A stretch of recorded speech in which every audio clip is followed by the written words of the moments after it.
Good morning. How's it going, everybody? Oh, wrong number. Never mind. Just give me a minute.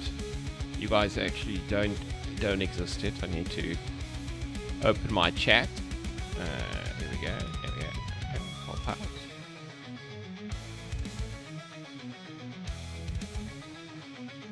That's it. There we go. Much better. Much improved.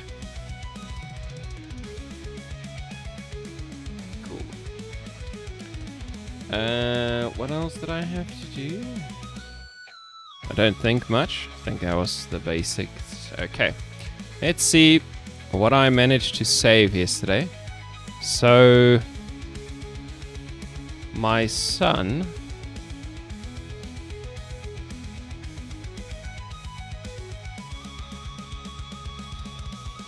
okay, it seems okay. My son decided to, while I was out, switch off my computer. It seems like I was busy with this. Okay.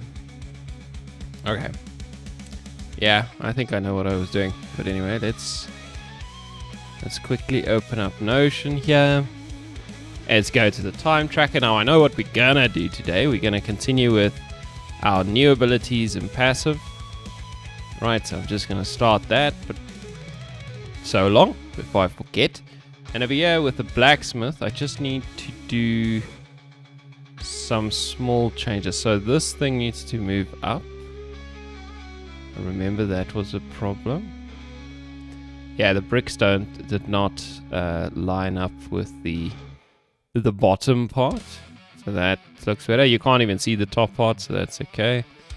So that was the one thing, and then there was something I needed to fix on the fire, I think. Yeah, unscaled time. And the last thing I did, it probably was the wall. Let's just make sure the wall, okay, yeah, the wall is back in this, so let's just get rid of it. Yeah, there was everything in the blacksmith. We can give it a play, just as a quick check, quick test. This is so annoying, this message. As far as I understand, it's something to do with the lights and the shadows and stuff, but okay. Oh wait, I need to start it not in dev mode, right?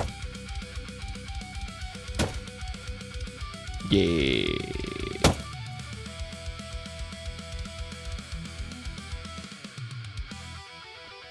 Because starting it over here doesn't help.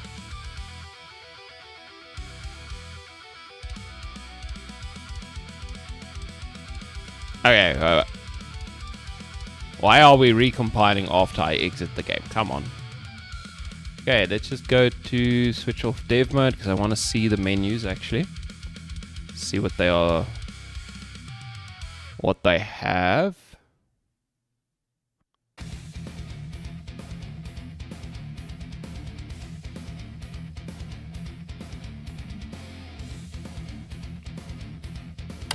Okay, so if we open the blacksmith, yeah, okay, so that tiling is in the correct place. All the embers are moving. That was one of the problems. And the back wall now has the decorative planks or whatever those are. Okay, that's a small thing. I also I should quickly remove this. So that word there, I don't like that. I don't want that there. So I'm just gonna go and get rid of them quickly in the UI builder. I'm not actually sure.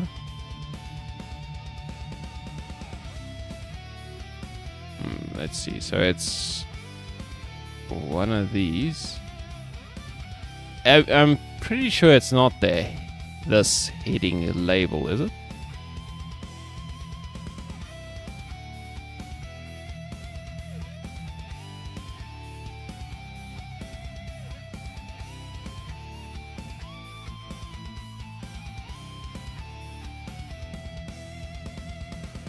Oh, it might actually be the heading.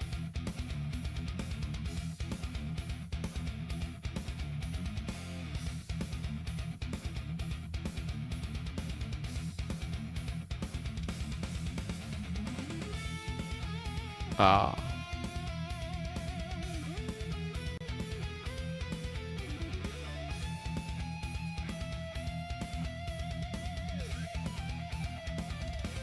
Yeah, okay, it is the heading. Okay, so let's just get rid of the headings.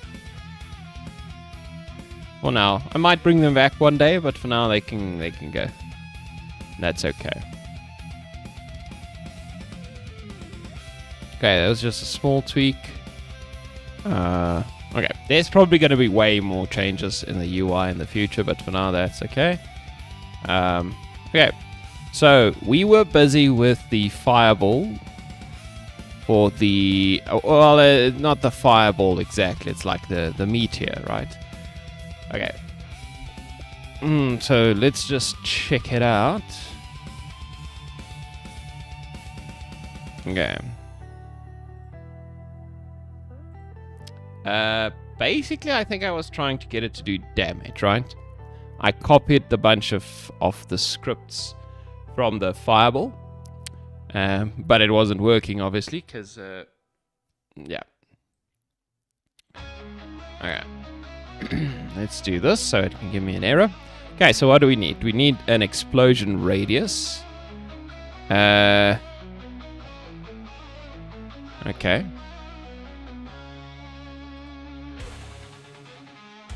So, I guess this will be a serialized field, right?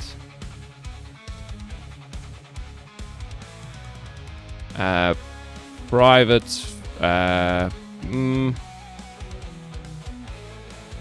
float, explosion. Nah, let's just copy this. Right, so now it's happy about that. Okay, the enemy layer. Yeah, that we need as well. So that's just a private layer mask, enemy layer. Right, and I guess on start, just need to do enemy layer equals layer mask dot get mask. And yeah, here we just need the layer name. So I think it's just enemy. I'm not sure. We can go check quickly. So the yeah, it's just enemy. Okay, that's great.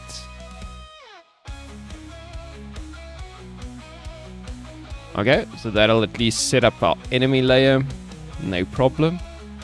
Fireball flying. Okay, technically we don't need that. Yeah. Yeah, we don't use that at all. We don't explode them here. Okay. Sound.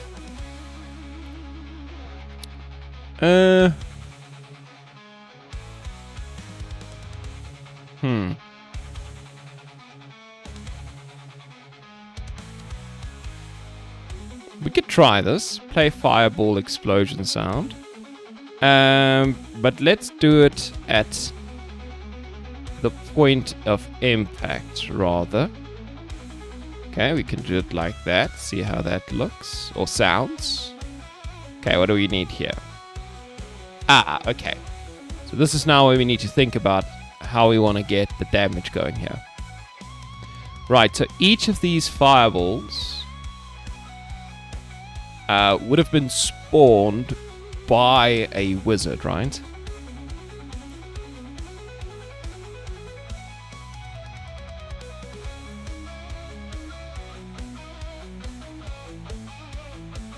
Yeah, so we need to think about the damage number here. Okay, so let's do... Okay, I think...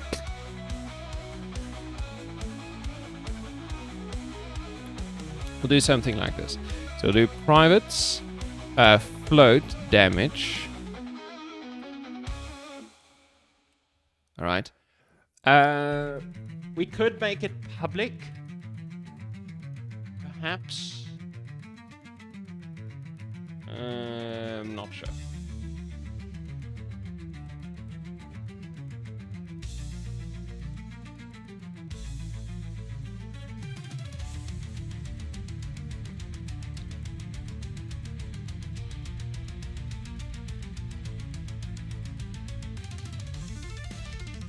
Okay, so the wizard passive ability spawns a meteor, right? So it gives it a position, all that good stuff, and then the object pool manager spawns the object.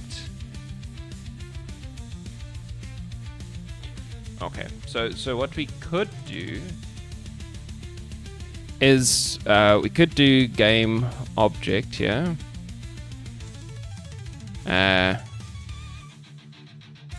So we can grab a reference to it. Meteor, right, is whatever we get there. And then we can do meteor dot get components, and we can ask for the meteor manager, right? And then we could do something like set damage. Right. Yeah. So I think I'm gonna do something like that. So I can do a public void set damage. Okay, and it takes a float damage, and then we do this dot damage equals damage. Right. So we get some damage from somewhere, and we get it from here. Now, the reason I want it from here is because we have access to our character data. Right, so... Okay, there's still a lot of things I want to do here, but... what we could do... for now, maybe, is just have a damage set up here. Just call it base damage. Right, and let's just say it does 5 damage for now. And what I want to do here in the future is I actually want to take the passive strength of our wizard and apply it somehow, or multiply it somehow, to things like our base damage and our spawn timer max. Yeah, so these two things. So the higher your passive strength becomes, the more frequently they could fall, and the more damage they would do. Right, so for now we'll do just this. So we'll just get the base damage.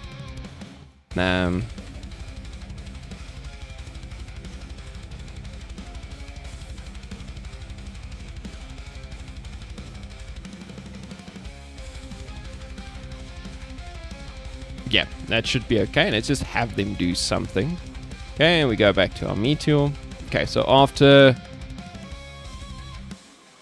Alright, so the damage to apply will not be this, but just be damage. Okay, let's see. Apply hit. Okay, wait. Enemy take damage component. Enemy collider get component. Enemy take damage. Okay, that's fine. Apply hit damage. Oh, it needs a tuple. Hey, yeah, the apply hit takes a tuple. Okay, so these can't crit. Alright, so essentially I don't need to... You know what, I'm gonna... Let's go to apply hit. And let's copy this. Okay.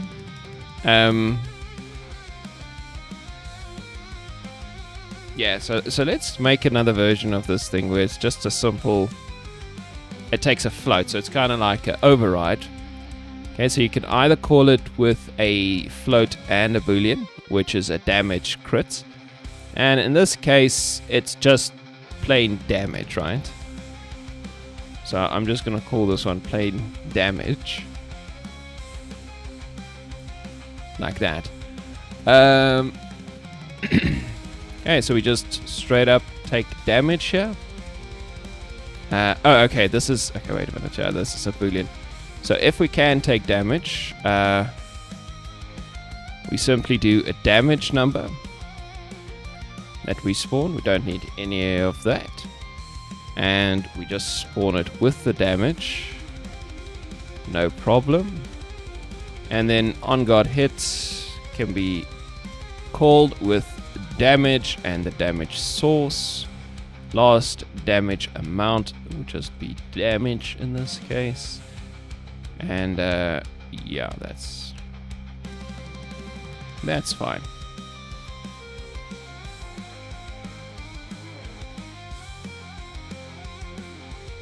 Okay, so we have an override for this function. So we can apply a hit in two ways, either with just a boolean, just a damage number. So let's actually see if I do something weird in some places where I kind of had a... Yeah, so here I do something weird, right? So here we can see I create a new tuple.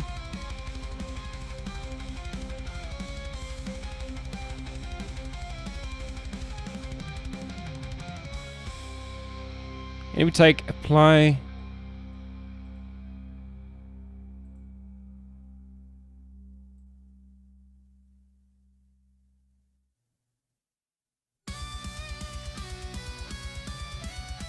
Why do I do that?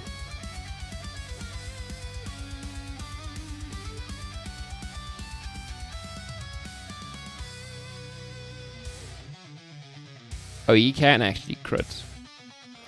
Because I'm modified with this special attack damage modifier. Okay. Okay, no, so it's okay there. Okay, but anyway, so the meteor just does a flat damage amount, so that's fine. And do I want it to damage buildings? Guess they could, right? It kind of makes sense. So we can just straight up pass in damage over here. Hey, Death Rider Gaming!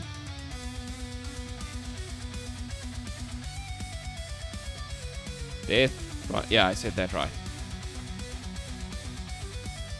I am doing well, thank you. How are you doing? Okay, your Unity is being a turd. Yep.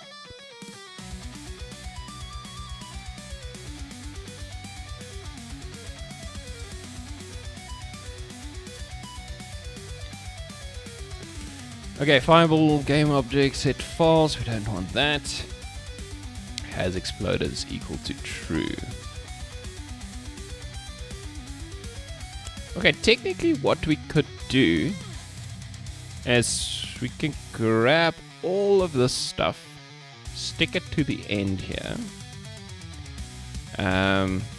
Get rid of this debug because it's annoying. And then over here we just have to call explode, right?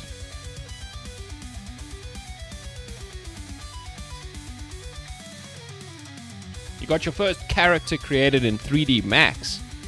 Nice. What's 3D Max though? I don't know what 3D Max is. Was it some kind of a... I suppose it's some kind of a 3D modeling software?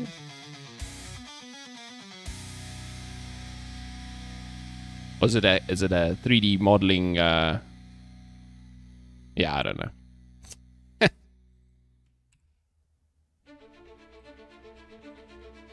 Fireball radius? No, don't need that. So these things explode and then they do damage. That's it. Okay.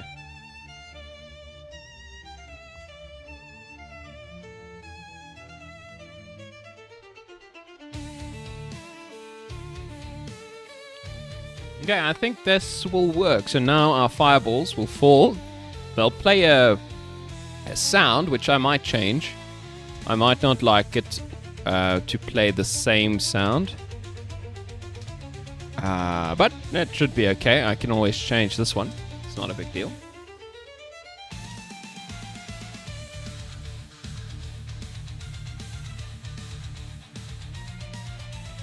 You might have to switch to Unreal Engine 4. Isn't there an Unreal 5? Or is that just the one that you can get working? What's the problem with Unity, though? I mean, you're saying it's being a turd, but I don't understand what that means. It's not installing the engine thing. So, did you get the hub? Is the hub working? And then I assume you went to installs.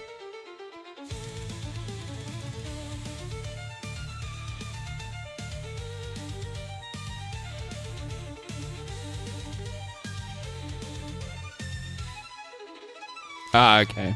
Okay, I see. So you can just... no, I don't think you have to locate. I think you install an editor. Yeah, that's right.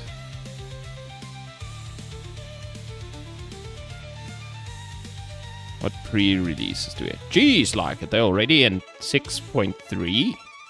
I need to update my... This is the last LTS version, though. I should maybe update to this, to be honest. Yeah, this is a beta. I mean, it's... I don't know if I want to go with the beta.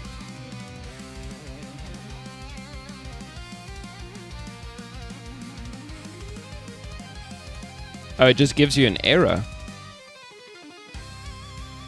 So when you do install editor and you click on one, it's like, nope.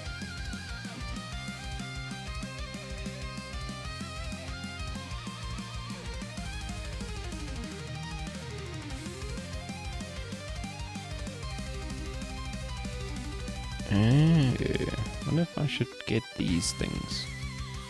Nah.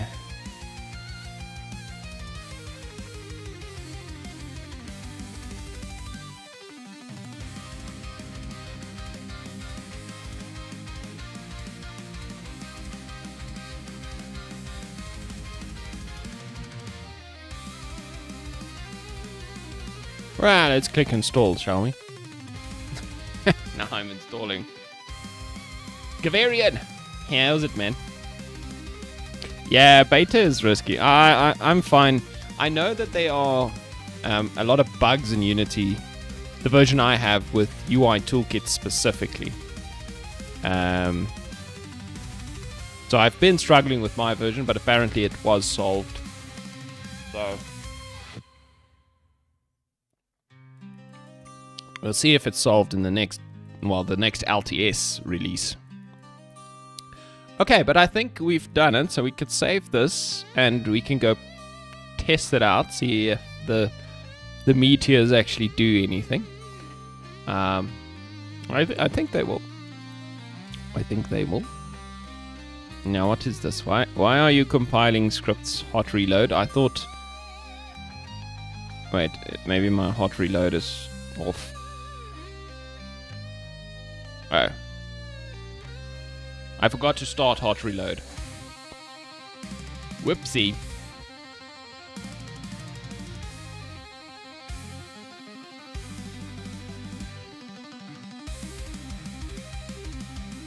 Okay, let's just give it a minute to get set up, and then there we go. Okay, let's make sure we are in dev mode, and then give it a good old test, eh? Give it a good old test. Let's see what these meteors do.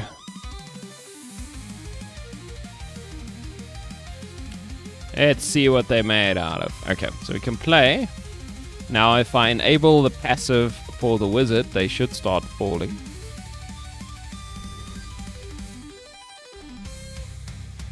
Okay. Wait, did they do damage there?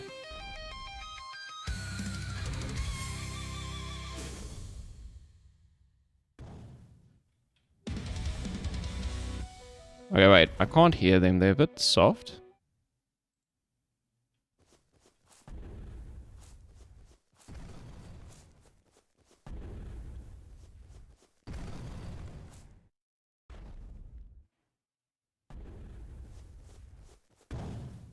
Yeah, I mean, you can hear them.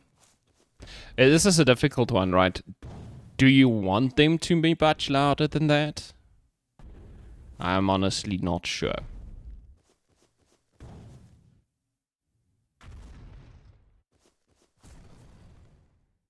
I actually don't even know if you guys can hear this, because I've been having some problem. Okay, let's see. Oh, you should be able to hear this. Okay.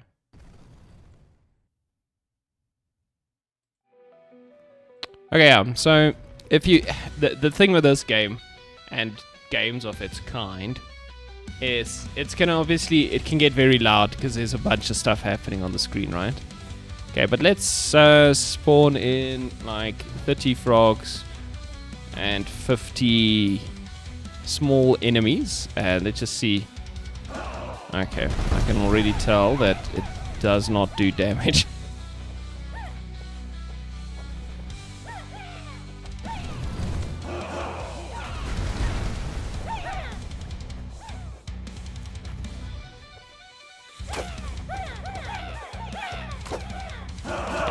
These frogs have definitely taken a couple of hits.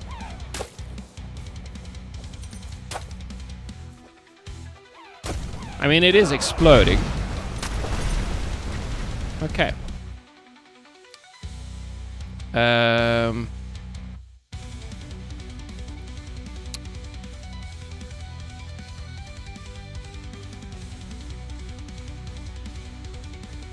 Oh, the explosion radius is set to 0.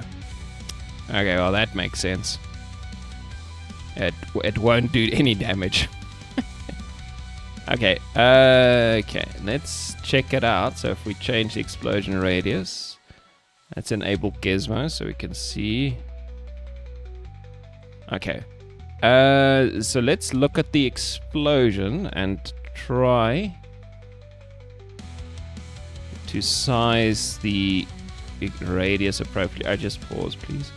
Okay, so it explodes. That's roughly the fireball. Okay, so the radius is too big, right? Whoop, whoop, whoop, whoop, whoop, whoop. Yeah, I mean, it's okay. It's... Whoa.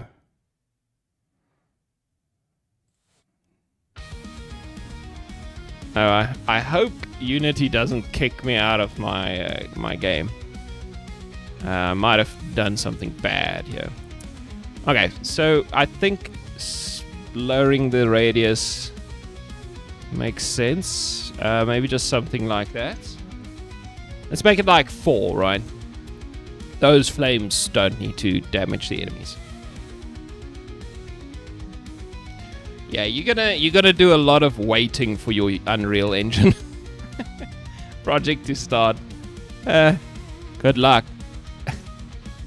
Unfortunately, Unreal Engine in terms of it's a massive engine. I don't know how bad Unreal 4 is though, but I know Unreal 5 is incredibly big. And it's one of the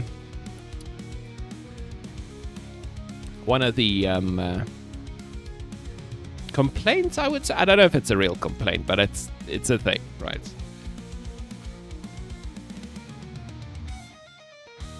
Okay, we can also just check if the damage is actually in something.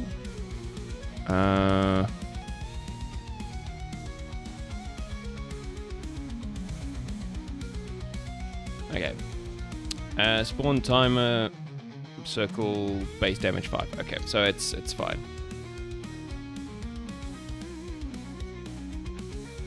Okay, yeah, so Unreal 5 was the insane one. So Unreal 4, I guess, is a little bit more reasonable.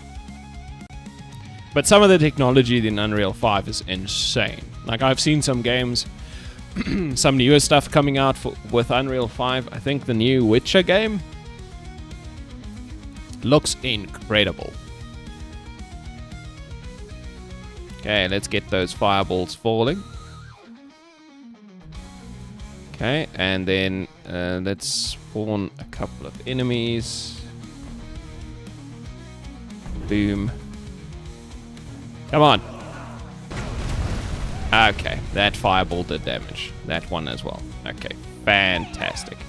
Oh, chicken, don't. Another 5 damage. How much health do these guys have? Could have sworn they die after 5 damage. Damn.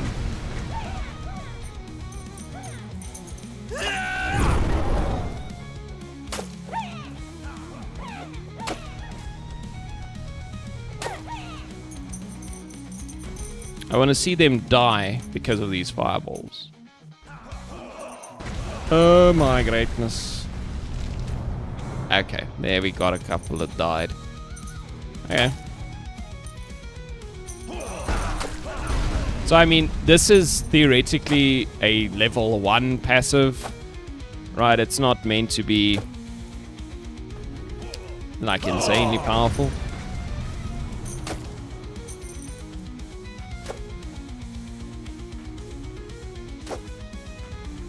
So I think that's okay. Okay, so for the fun of it, let's go to our main menu.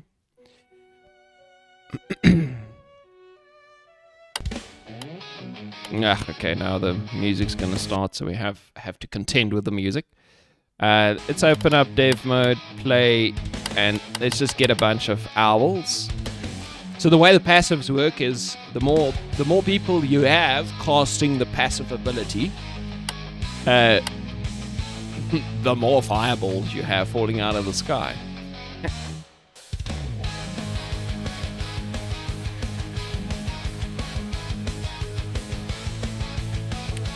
Oh man, what's wrong with your PC? What does it do? What does it not do? Maybe that's a better question. So if we activate all 4 owls' passive abilities, it's literal Armageddon. Okay, let's see. Spawn like 50 of each.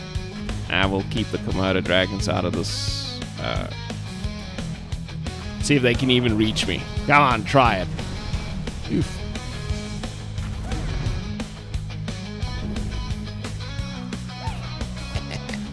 You can just run around. The fireballs will take care of it. That's pretty nice. I can help some. I am a wizard after all. Whoa, yeah, no. Okay, that was a lot of bombs.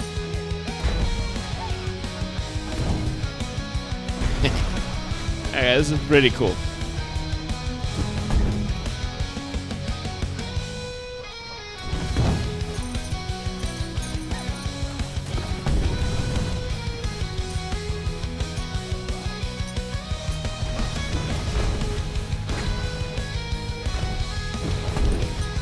We got him.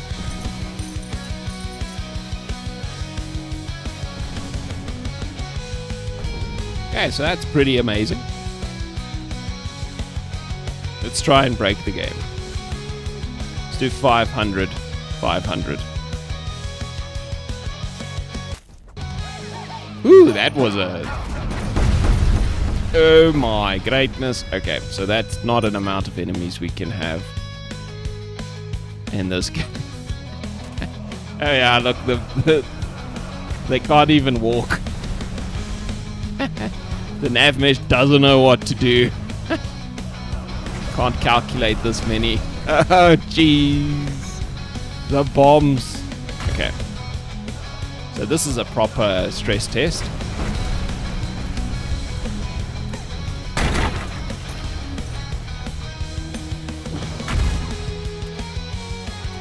Damn.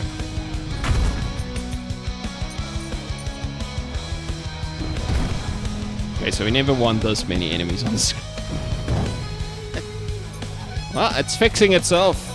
My frames are being restored. It looks like the small lizards are all out of it.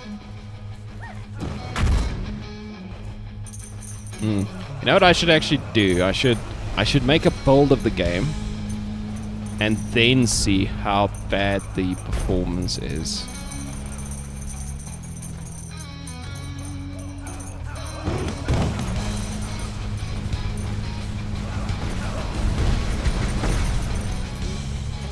That's like it, yeah. Don't get close to the frogs.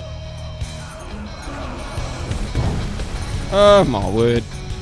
That's pretty scary.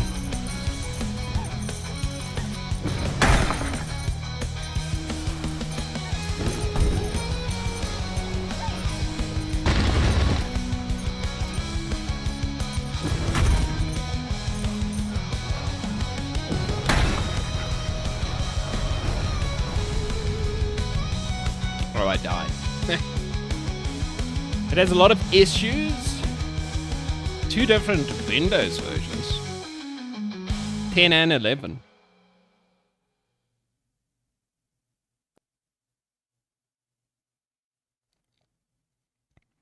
That sounds interesting. What kind of hardware is it though? What are we talking about in terms of hardware?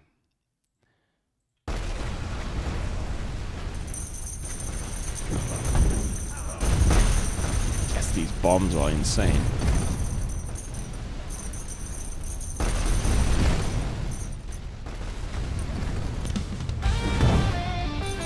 Okay, so definitely one of the limitations. Oh, I died again.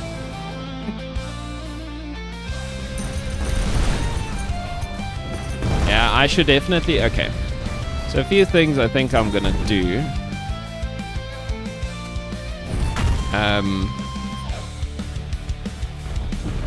Okay. So let's just get rid of all these fireballs. Okay, so doing that is a bit of a stress test, right? I noticed a couple of problems. So first of all, you can see there's a bunch of bombs here. So that will be because they actually still are falling through the map currently. Right, so these bombs kind of glitch a little bit, or because of the frame rate and the lag and stuff like that, they kind of missed their collision. So they were supposed to collide with the floor and explode, but they fell through the floor, and now they're just continuously falling forever, right? So that's what this is. The decals still show, because the decal's not attached to the bomb, right? So that's a problem, and I believe we might have a similar problem with the fireballs, when, or the meteors, specifically when things get a bit laggy, right?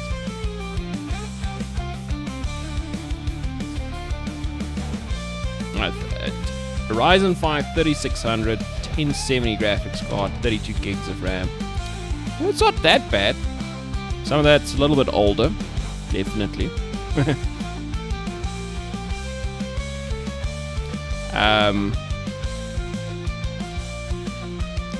Yeah, honestly, if I were you, I'd probably just format the thing. Give it a nice, fresh install of Windows. Windows needs that sometimes.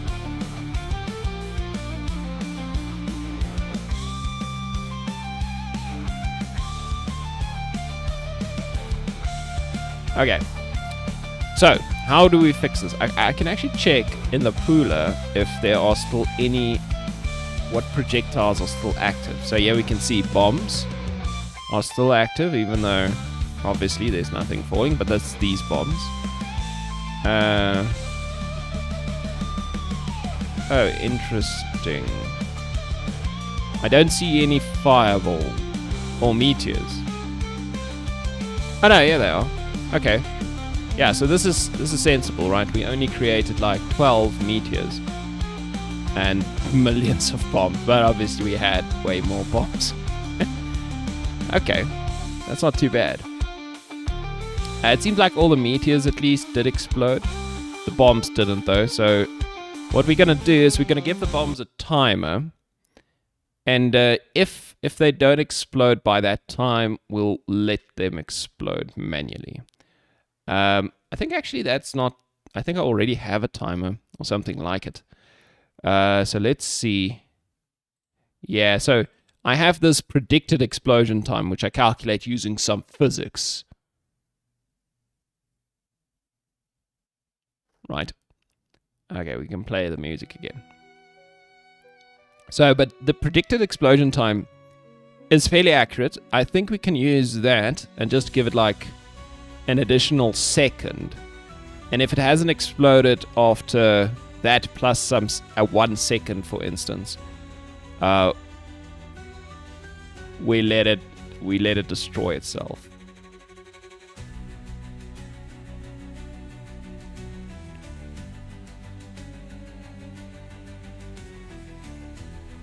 What is this? If it has exploded, time to explode. Where do I use this even? Don't remember what I was trying to do here.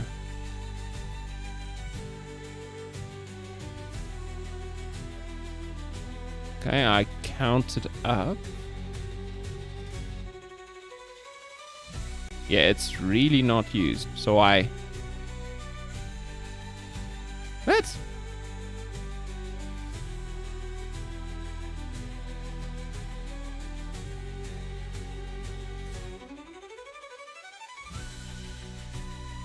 Oh, this was when I was trying to calculate. Okay. This is when I was still trying to figure out if my calculations are correct. If it has not exploded. Okay, so there's an error and there's an error. Yeah, okay. We can get rid of that.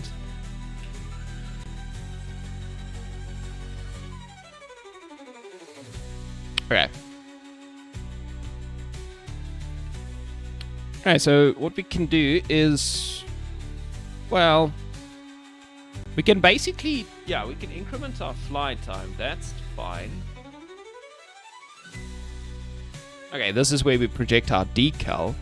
And what we can do, if it has been thrown and our flight time, so we can do if our flight timer is greater than predicted time to explode plus 1 second, right? So it's, for some reason, still flying, even though it should have, by this time, exploded.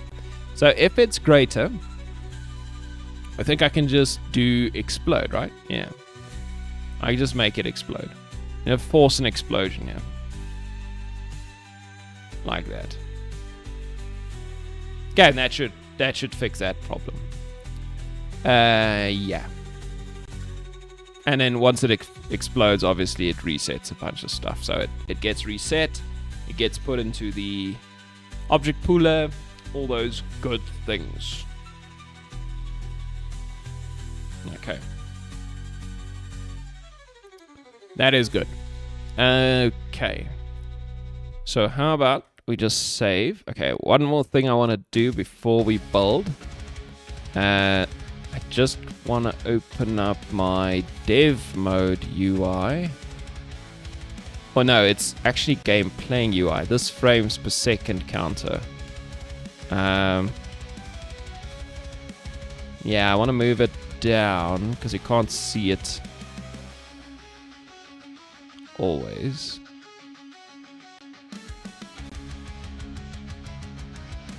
Alright, so it's just placed below.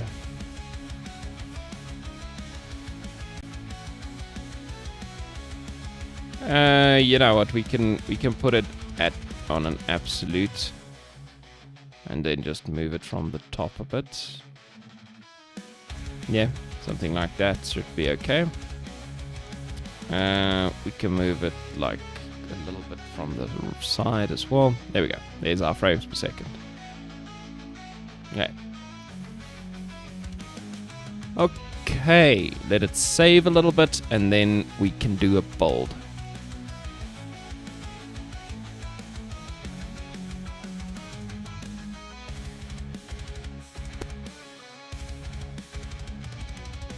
Whew. What errors do we have? Oh, okay, there's this animator thing that happens sometimes. Okay, let's do a build and see if it works. I really hope it does. I've had problems with my builds in the past, so... Okay. Let's go to build profiles. Let's switch off development build. Because, okay, so the last time I had this in... Last time I made a build that wasn't development build, I had memory leaks.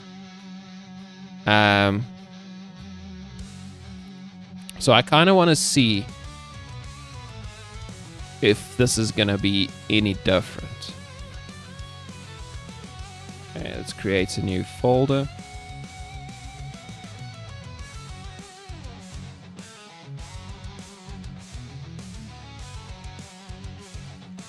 And let's see if it builds.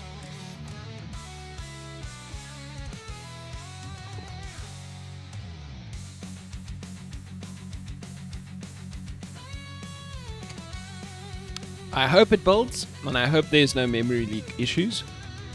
Yeah, so the memory leak problem. For some reason, I had a memory leak. Then I enabled development build, and I built it again because I wanted to see what is causing that, and it was fine.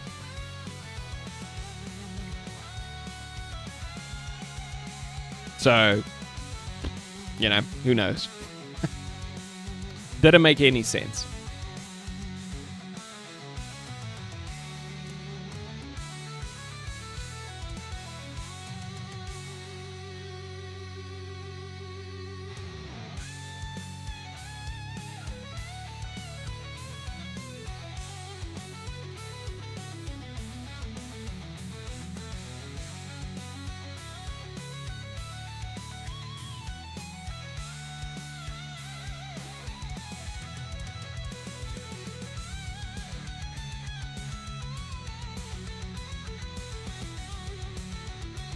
That was quite quick. Okay. Ready or not? Okay, guys. So, let's pause this. I need to open up my task manager to monitor my RAM usage, because if this thing goes bananas, I need to catch it and end it soon. Oh, geez. What the hell? How am I using that much memory at the moment? Unity is a hog. Damn. Yeah, Unity alone is using 7 gigs. But the game should only be using like 500 megs or something. Okay. So let's see what happens here. So I'll just put this over there. Let's double click to play.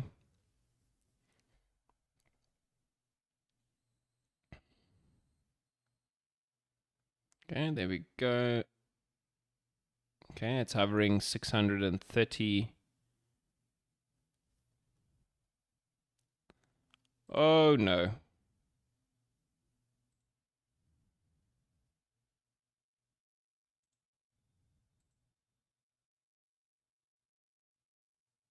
Okay.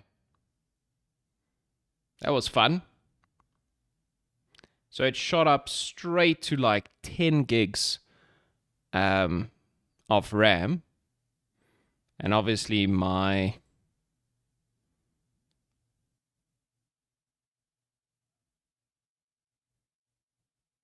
computer was chugging a little bit. And it ended up I ended up killing Unity by accident.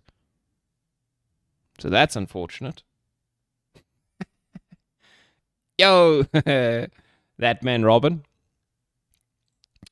I just killed my project.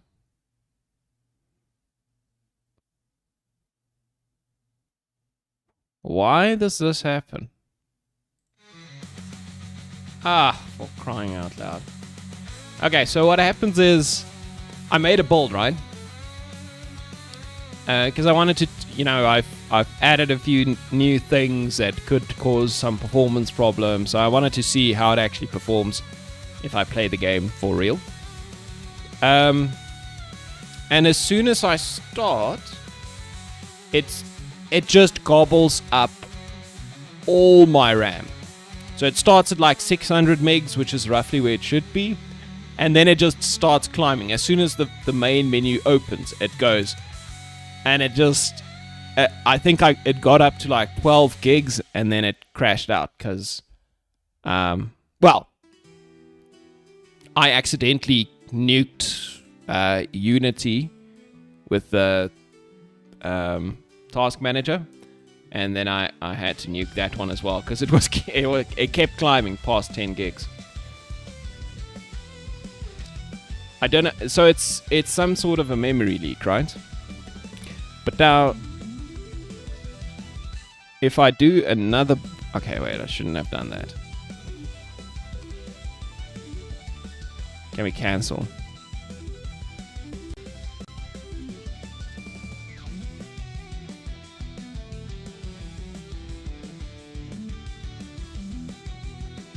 Okay, so if I go to build profiles and I just do another build and I do a development build. Last time I did this, development build is fine. Am I not comparing materials? I don't think so. I don't know what that means. Is there a compare materials button that I don't know of?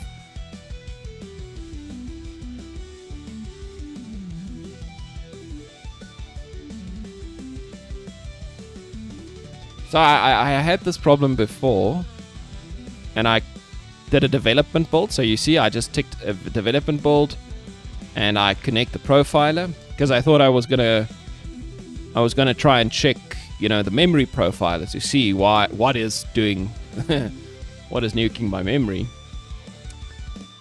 But when I did this, it behaved.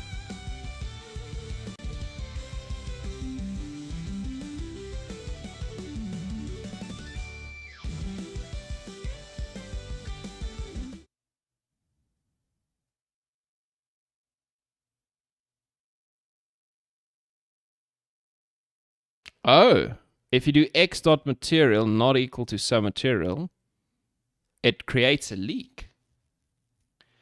And it's okay.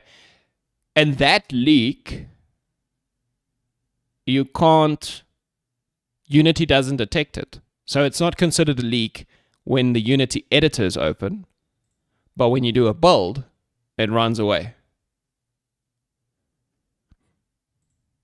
So Unity handles it in a clever manner, or something like that. So I might have done something dumb like that.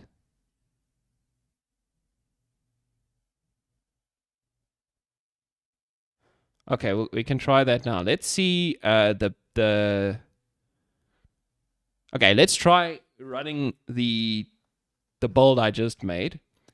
Let's grab our good old task manager here.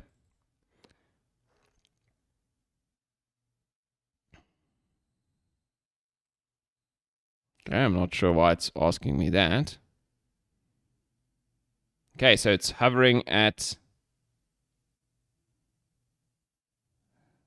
So now it's stable. So normally by this time it would have been well above 10 gigs and counting.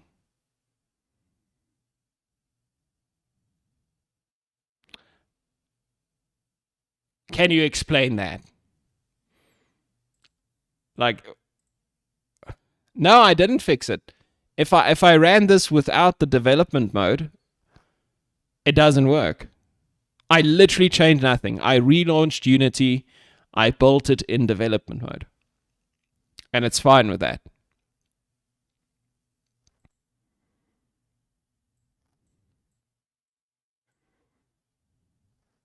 So in the engine and in development mode, no problems. There's obviously some errors here. Render graph execution error.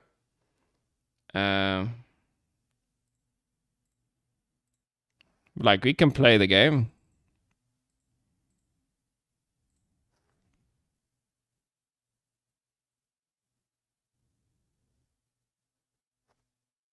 Yeah, I'll do that now. Let's do this quickly. I'm interested in seeing what this does.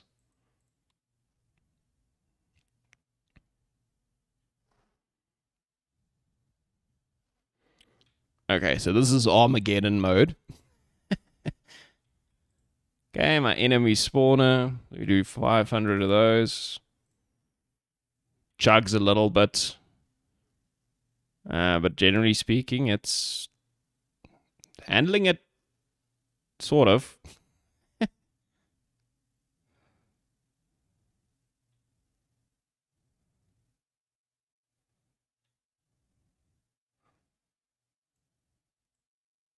Damn, that was a big one.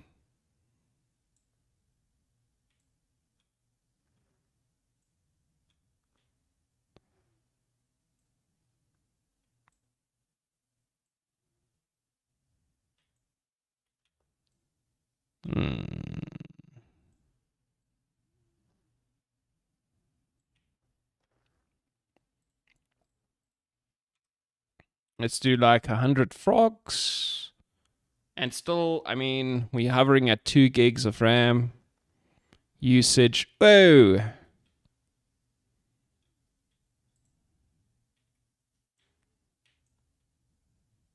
Whoops.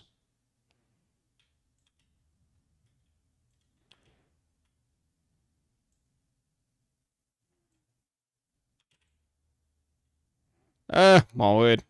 These frogs are insane.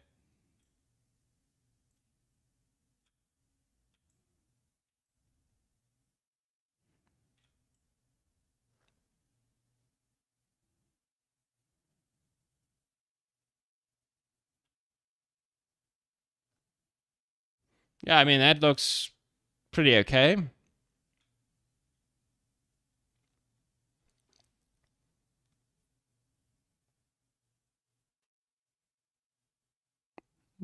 Oh, that's cool, man. You made a your trivia game for somebody else. Okay, so how do I open the profiler from here? So technically it's running, right? So I did tick the attach profiler. Okay, so here we can see obviously there's a bunch of errors. Render graph, render graph, render graph. I don't know what those are.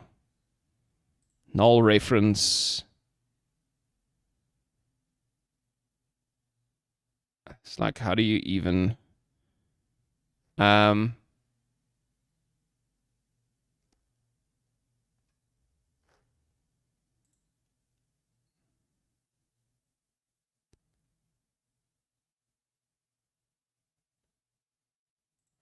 so we open the profiler. It should be... Oh, okay, cool. You can connect it to... Okay. So it's still running, but it's not profiling anything. Why is that? What am I not doing here?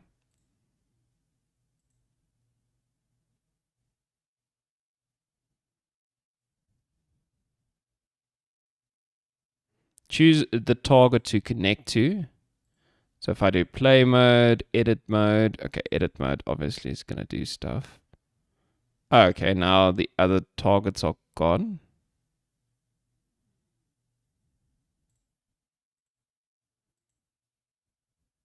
Huh. That's weird.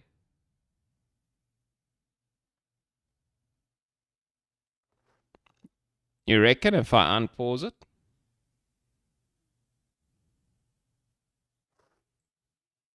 Oh, okay. I didn't realize it does that. Okay, if I record now. So now it's unpaused. Oh wait, let me put it on the other screen quickly. It might be because it's not in focus, right? Ah, there we go. Now it's running.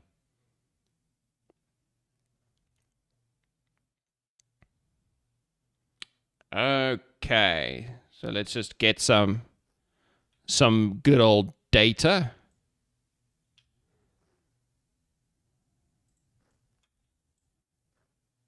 Okay, we're doing a bunch of stuff. Things are happening, blah, blah, blah.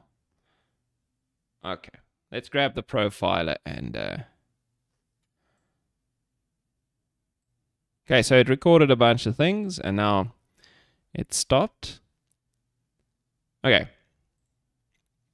Oh, wait, what did you say I should check here? I should profile the main menu. You reckon?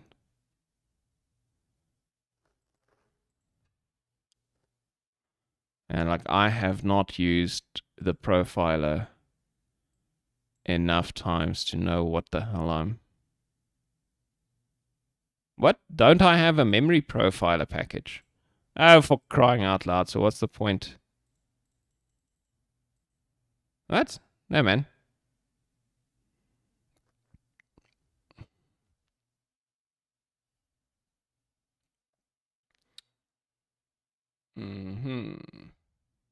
Okay, so you reckon I should be able...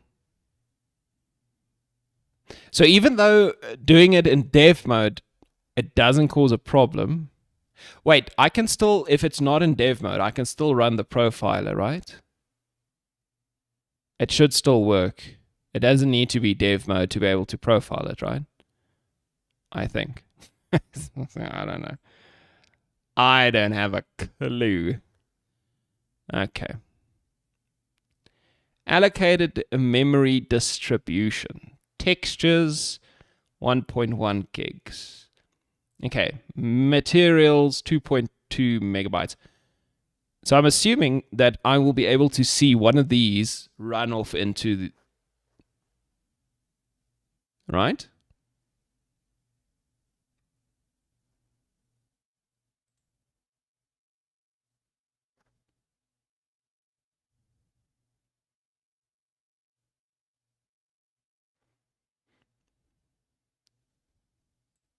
Okay, let's try that. So let's open up our project scene.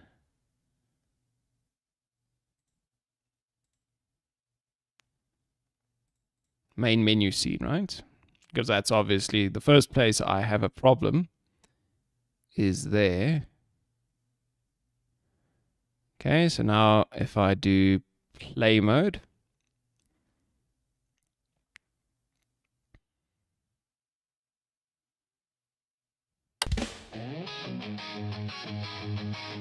Okay, let's go close this one.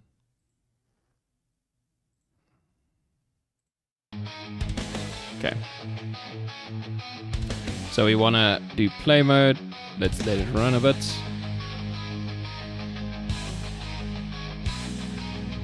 Okay, memory usage in editor is not the same. Okay, I accept that. Okay, we can stop, I guess. Oh, is it just not gonna let me profile?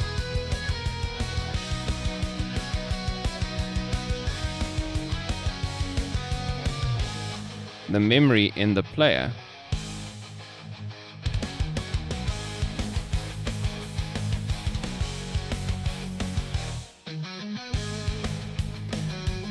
Okay.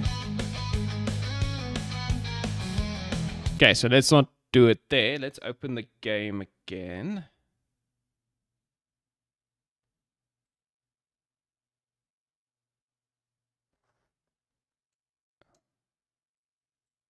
Yeah. Oh, I needed to click on it.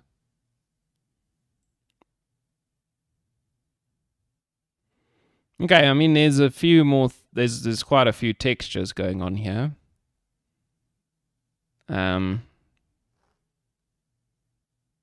7 gigs.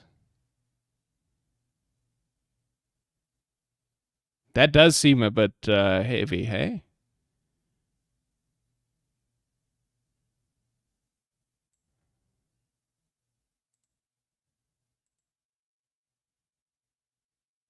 Okay, this might be because of the player.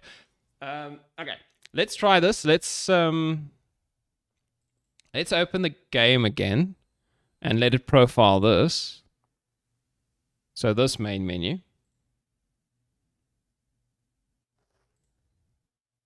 Okay, so we'll give it, okay, that target, let it record.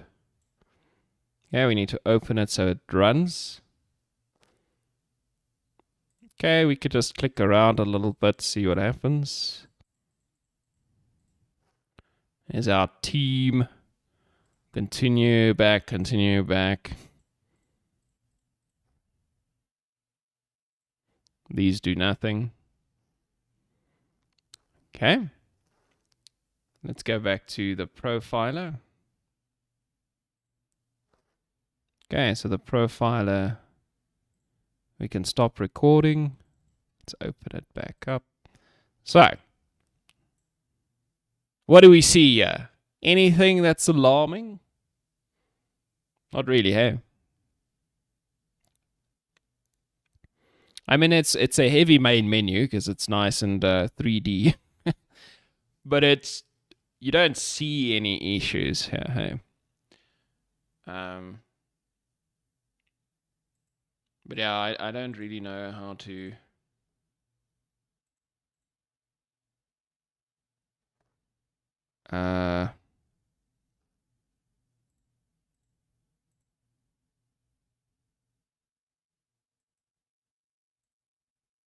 do I need to run it again to have this thing work? Okay, let's put it over there.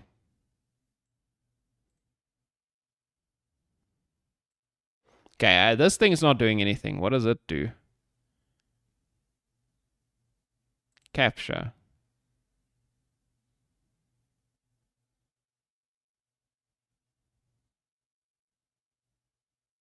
Oh.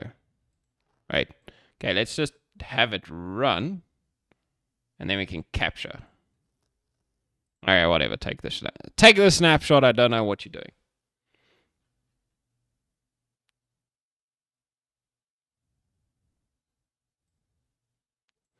Hey, this guy.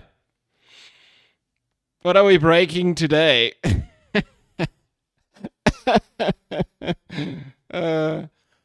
This is so sad.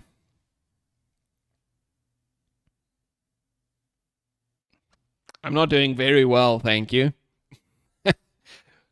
I have a weird problem.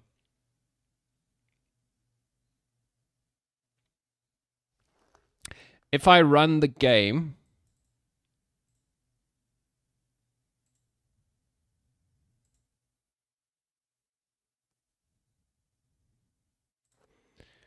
in we can open the log file, I guess. So if I run the game in anything that's not what do you call this, dev mode. So if I do a build in non-dev mode, right, and I run it, it just eats up all my memory, right? You might remember, I think I said that yesterday, right? While you were here as well. But if I build it in dev mode, no problems. It runs fine. It runs fine in the editor. It's only as soon as I do a non-dev mode build that it, nukes itself. I don't know. There's obviously a bunch of errors going on here that I don't understand.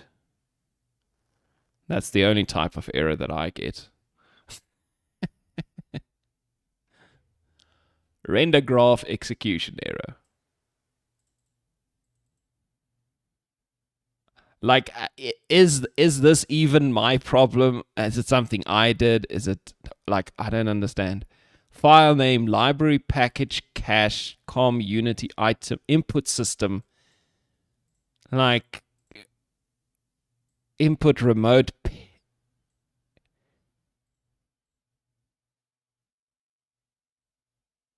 It doesn't seem like it's my problem. And then this one, render utils, it keeps giving me errors. Yeah, I don't know if I should take these seriously or not, but there's obviously millions of them. They never stop. And then it's always the render pipeline, render graph resource.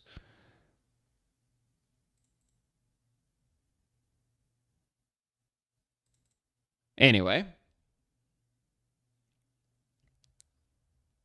What does the profiler says? Profiler says it's fine. Okay, so let's try that. Let's go back.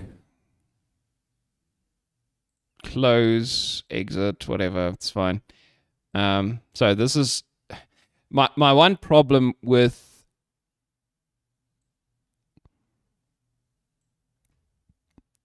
So you know what my main problem is? The game blows up my RAM so quickly. I don't even know if I can open the profile in time. Okay, let's see. So if I go build profiles, okay, so I'm going to build without development build. I'm switching it off. Okay. Let's do a build. We'll do it the same. Okay, let's create a new folder. We'll call it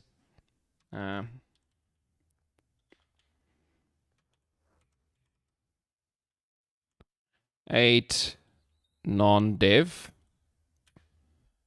All right. Let's just select that folder. So now I have two builds. The other one is the dev mode build. This one is the non-dev build. Yeah. That's exactly the problem, Robin. It's been a while.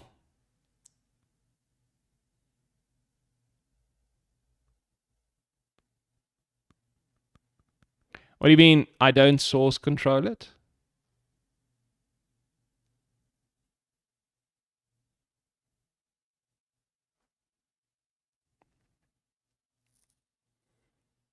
Okay.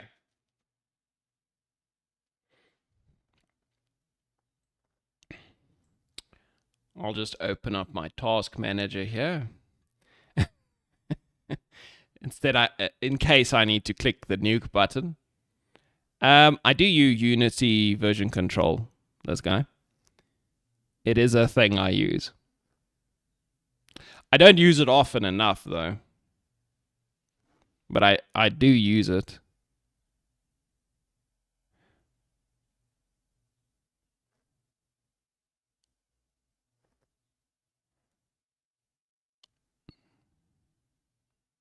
Yeah, so I mean, currently I might commit something to the version control once a week, maybe.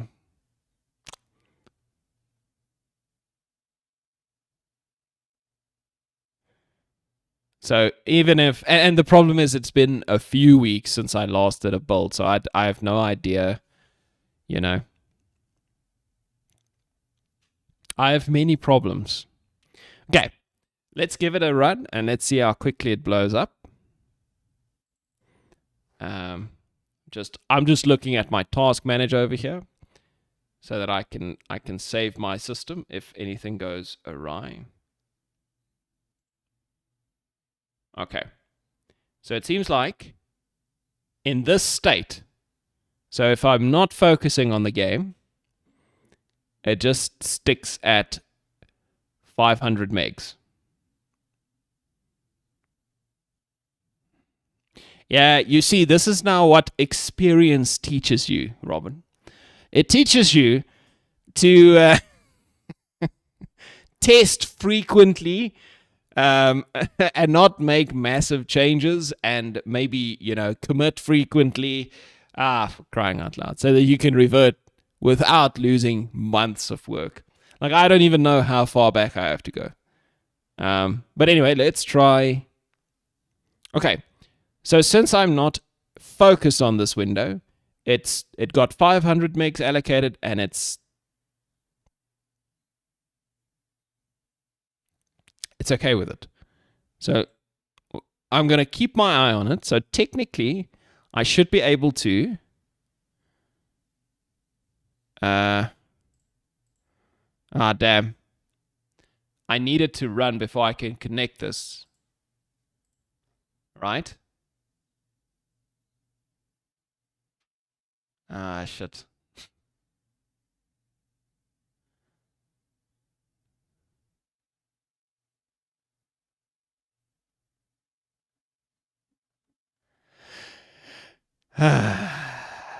Okay, how am I gonna do this? So I need to run the game. I need so that the The profiler can pick up non-dev builds, hey? That's the thing.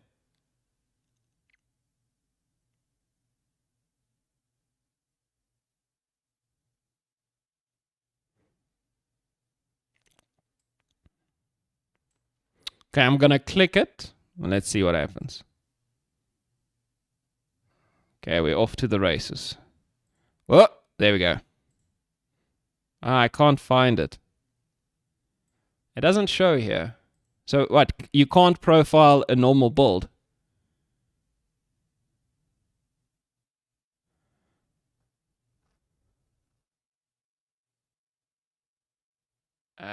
These errors... Oh, these are player errors. I don't actually know what the build errors are. Well, the build warnings. I don't think the build had errors. Yeah. Okay, so I think this is roughly where they start. But just to give you an idea. Okay, so I stopped it in time. So you'll see we're on 3.7 gigs of RAM right now for AVIORUM. Right? And if I re-maximize that window, it's gonna run away. So I can do that quickly. So I remax it, and then I click out, go back to Unity, open up this thing. 8.99 gigs of RAM. And it doesn't do this at all in dev mode. So, and I can't connect, I can't do a memory profiling.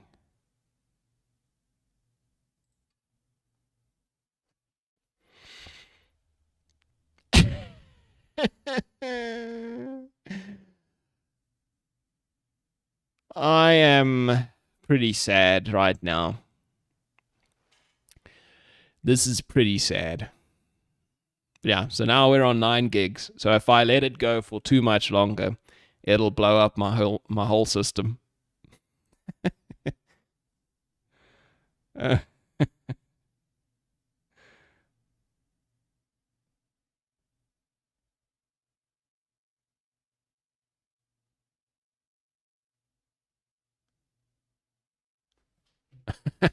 I need to go to my... Okay. I'm just going to nuke this thing from here before... Okay, so end task. There we go. Just do that. Just just get that out of the way before it explodes. Yeah, so the console... Let's see. So what are some of the... Yes, there's so many of them. So these are all warnings, obviously, that I need to figure out. Okay, the event... Enemy build manager on totem respawns never used. Never used. I guess these are not really a problem, right? Yes, I should go and remove those events and things. But if it's just not used, it's not really that bad.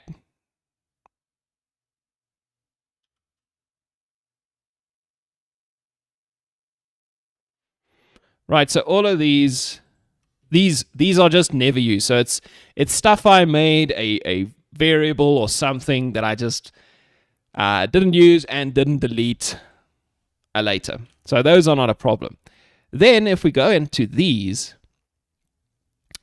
so these are shader problems. Okay, so the first two, screen space ambient occlusion. I don't really understand what that means, but implicit truncation of vector type packages, blah, blah, blah. I mean, okay, but those two could be something. These are all errors associated with a specific, so you'll see here, master stylized FX. So this is something I got on the asset store, right? So it's an asset. It's my effect assets. So there's a shader problem. Then these are also assets, Cinti Studio assets. These are shaders again for the master stylized FX. Okay, and then I have a bunch of new ones, all in one VFX.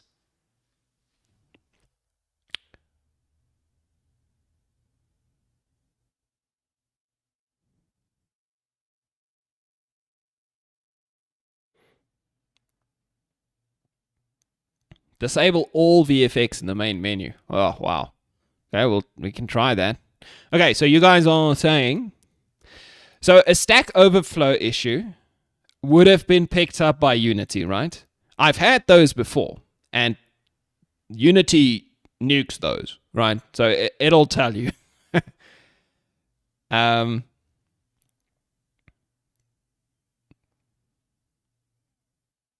event thing. Do events cause issues like this? Okay, let's just. Okay, so here we have a more. Okay, this is also just more effects, more shader stuff. So realistically, like these are just shader problems, basically. It's what I'm picking up here.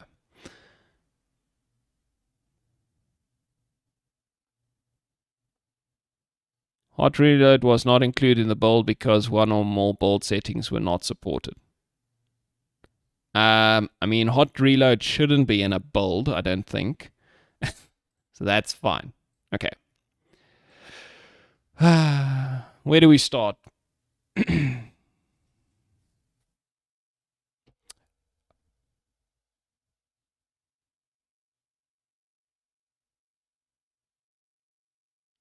How do we run? Okay, this might be something. There's that optimization tool that Unity has now in version 6. What is that thing called? And how do we run it?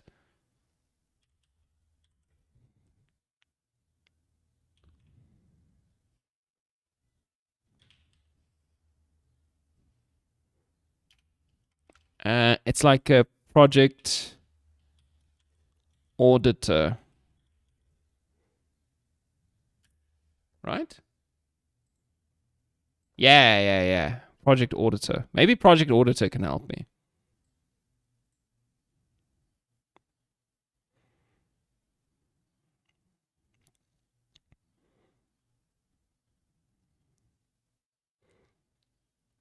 Okay, let's try a few things. So first thing, that man Robin, let's start with your thing and try and just disable all effects. You reckon it's bad practice to have heavy main menus? But it looks so nice. But okay, it's fine. So what if I just did this, right? So if I just did that, now there's nothing in the main menu. Most of everything is gone. We can also get rid of the clouds. Okay, now the clouds are gone. Okay, so these characters are just there for the preview.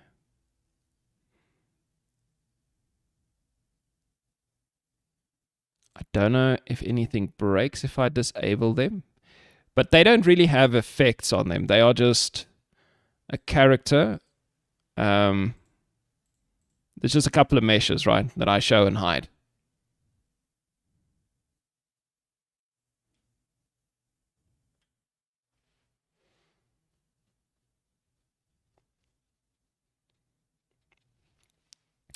Okay, so that should be. This is a fairly straightforward main menu. So if we play the main menu, let's just see if it still works, and then we can try a build like that. If it's so easy to fix this, then okay. So we can see that one in the background. So that's me.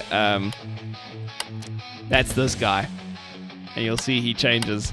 So I just have a camera pointing at it and it rendering to this texture over here.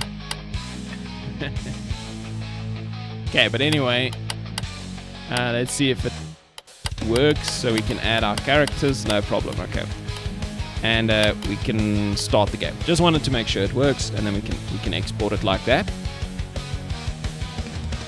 Okay, perfect. Right, nothing funny happens. Let's stop it right there. Let's save it and let's do a build.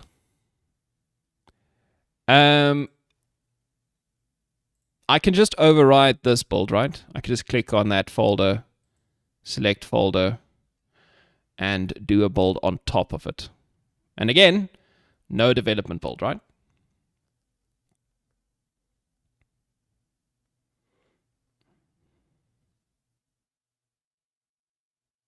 Okay, so we still get a bunch of errors, obviously.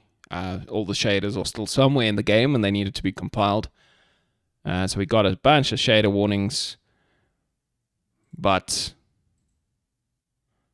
okay, these are just my messages. But yeah, the build completed. And it was a success. Okay. So now we go to the non-dev build. Okay, let's just keep this on the side. Double click. And hold on to your pants. Whoop. Okay.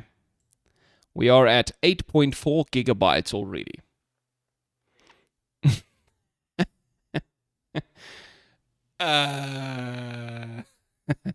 Wouldn't that have been nice? If that just worked. Okay. Any other ideas? Yes, like this is terrible. Okay. Nuke it. Okay, and you did see it did work, right? Nothing was there. Okay, yeah, let's go to our main menu scripts. Okay. Okay, wait, you guys, don't you think we should try doing the project auditor thing? Wouldn't that be a worthwhile to try?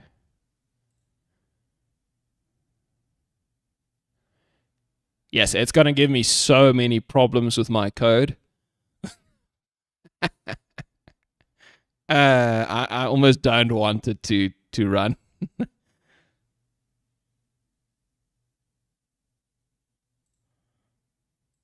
Okay, let's go check if I can at least get it. Package manager. Unity registry, I think. I think in my version of Unity, there's a problem with it or something. You can't find it in the package manager easily.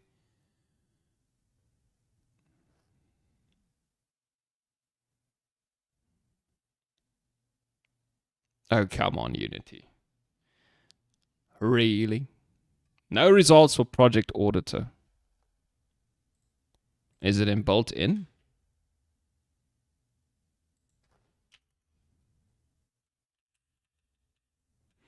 Okay, let's just search for audit.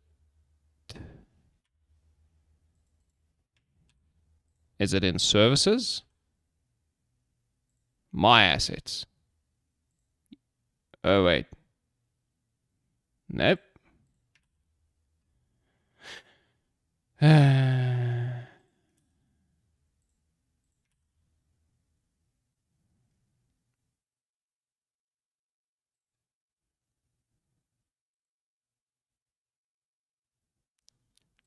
You can use the following link, install via package manager directly.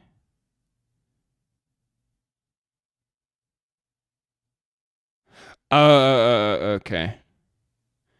You can call the package using package registry list or by using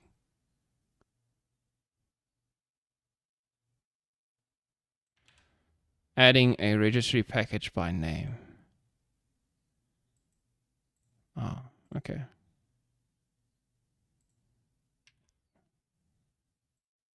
I remember this being a problem. For some reason, it doesn't pick up the project auditor necessarily if you search for it in my version of Unity. I think I needed to update to version 6.1 or something for it to work like that. Okay, but it seems like it's going. Okay, so we have that as an option. I think I'm going to run project auditor first before we painstakingly comb through our code manually, right? Let's see what project auditor can come up with. Who knows? Maybe it's just like, yo, look at this piece of shit, fix it. And then I'm like, okay. I think it might take a while. I don't know how how fast it is. I haven't used it before, obviously.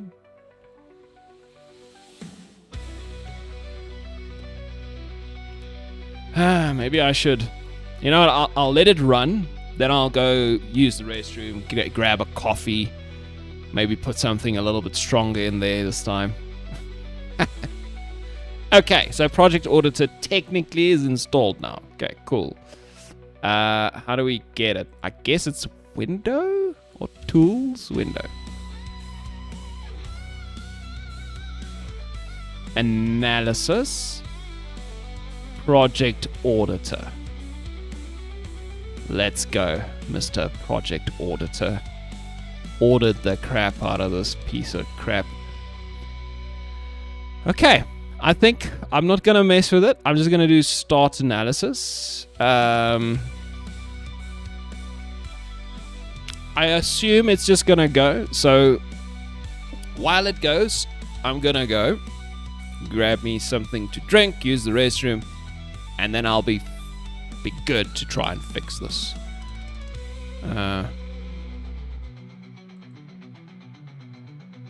Okay.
Hello. Wow, I came back just in time. I literally saw it end. Okay. You guys ready to go through this? What? Well, asset issues. Damn, 24,000 problems with my assets. What? That's ridiculous. Oh my word. Okay. But at least they're not major. Okay, we have 53 major problems in our scripts, right? That seems like something we can get into. Okay, code. 53 major, jeez, like it. Okay, 141 boxing allocations. What the hell does that mean? A value type, such as an integer, is converted into an object of reference type. Ah, okay, I've heard of this. So I basically put I put stuff on the heap that doesn't need to be there.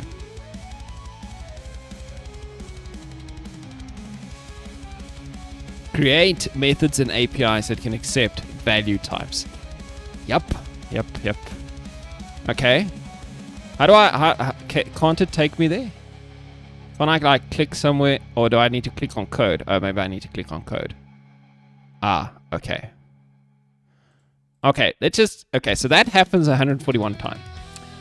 Object instantiate.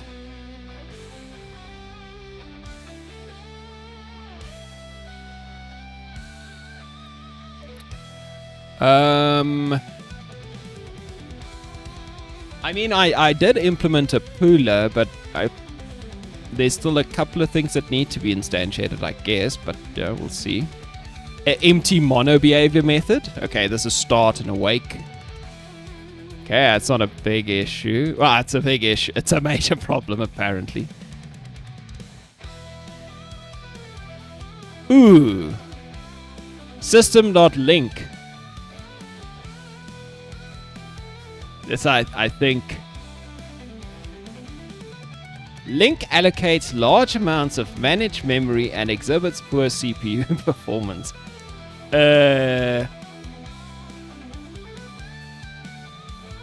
This could be it, hey? This might be the one. Okay, then I have a couple of get components in children, add components, overlap spheres. Yeah, okay. Let's go to code. Okay, code.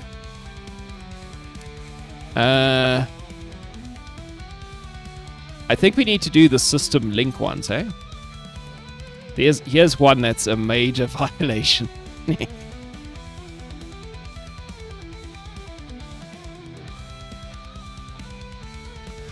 Oh, move object is pointer over UI element, so it could be.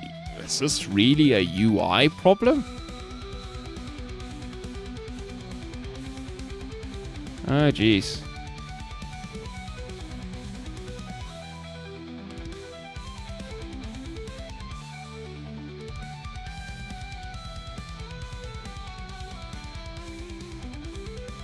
This is not even my code.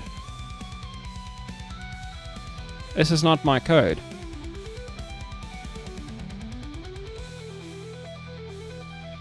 This is the area of effect regions. This is something I thought would be cool, but I kind of made my own things.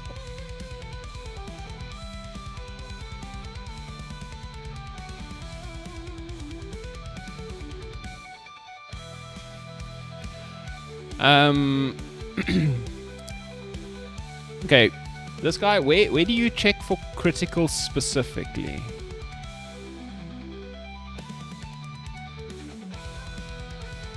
Oh, only major critical. Okay, there we go. That's how.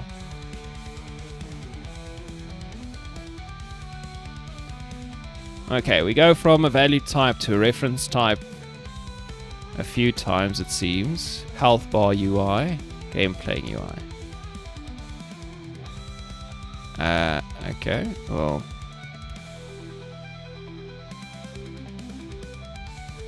Oh, we don't use this anymore. Yeah, this is Text Mesh Pro. We don't use this anymore. Ah, should I just... Can I just comment this out?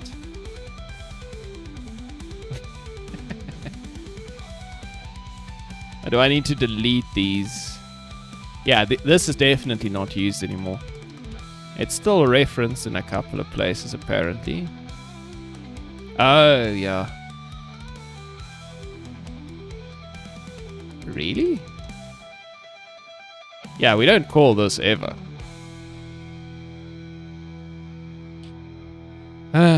Let's just do this. Okay, the other place this could be called is in the crocodile. Although it's never done. Okay, so we did that. And then we did a boom. Gone. Gonorrhino. Okay, I fixed the first problem. Such a professional.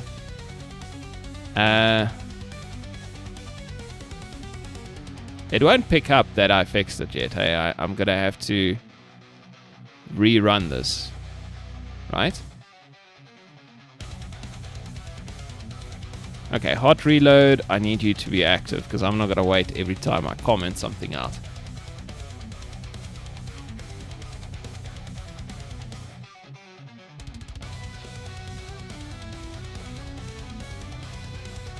Okay, that was the same one. This one.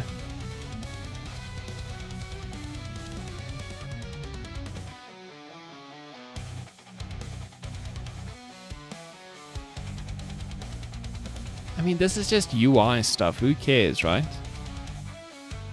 I get a float level timer and I change it from a float into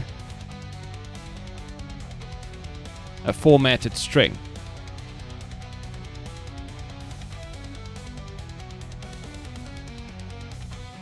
That should not be a problem.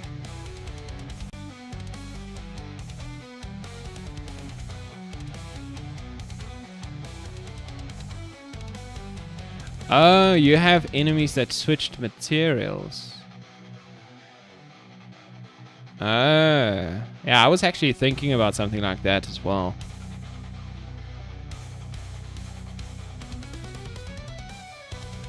Okay. But this is fine, right? I can ignore this one. Who cares? Right, yes, it's not great, but I'm literally just changing a float to a formatted string. I mean, who cares? That's fine. And it's for my UI.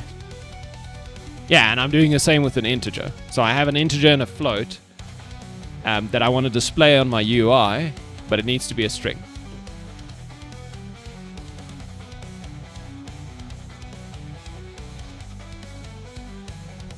Ah. Interesting, Robin. Okay. So I think the boxing allocations are fine. Okay. Bunch of empty update methods. That shouldn't be a problem, should it?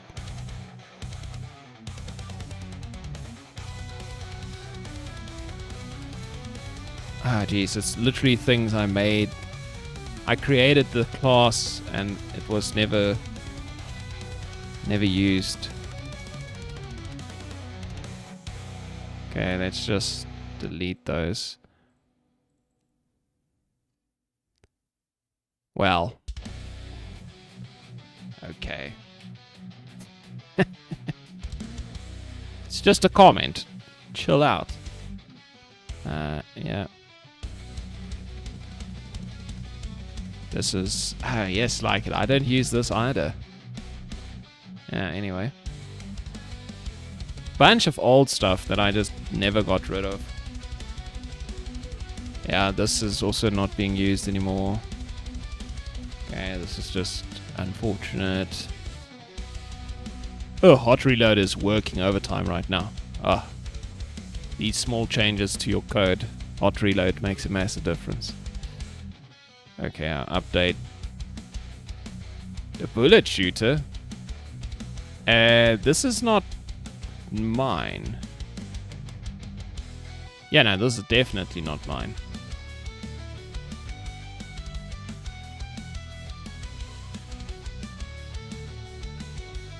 I don't remember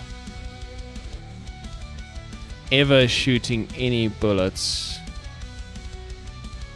Yeah, this is master stylized effects. This is again, this is one of the yeah, this is, it's not even my bad code, it's somebody else's bad code. Okay, yeah, that was just forgotten there. Okay. So, monobehavior methods are fine. Have you guys seen anything that's obviously a problem? Okay, so this system link one, I feel like that is kind of an issue, right?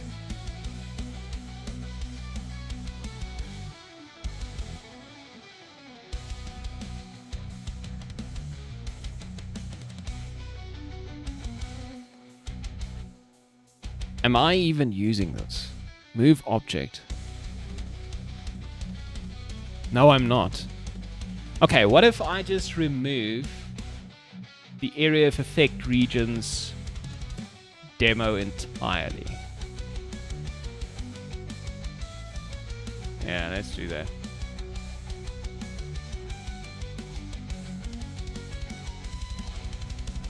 Like, because I'm not even using this stuff anyway. Delete the whole demo folder. Let's go.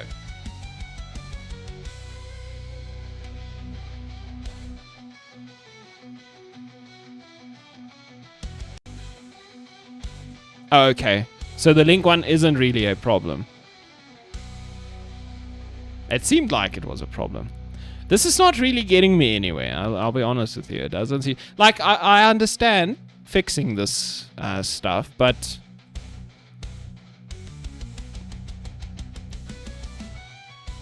Overlap sphere, where do I use this? Ranger bombs, yeah, okay, I use it with bombs and fireballs and stuff like that. Makes sense. But I mean, this couldn't have be the problem. Shared materials. What does that mean? So that's... Again, it's not even my stuff, it's damage numbers.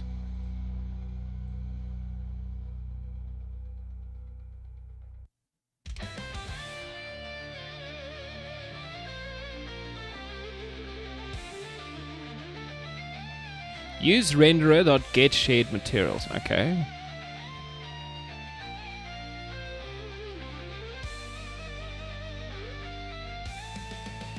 This is not my code. I don't use this code. I mean, I use damage numbers, but I mean, this is not my stuff.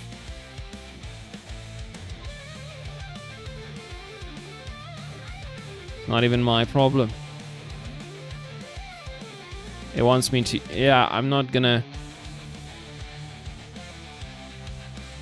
What is this doing? Renderer A shared materials equals renderer B shared materials equals text renderer shared materials. That seems interesting.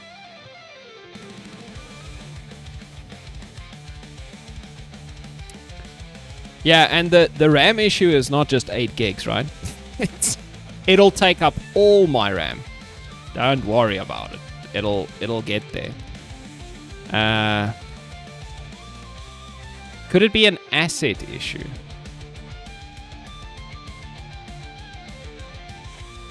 Really, audio clip is stereo.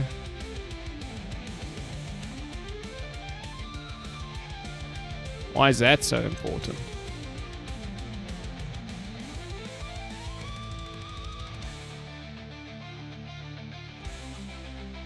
Alright, that's not really something I care about. Audio clip is set to decompress on load.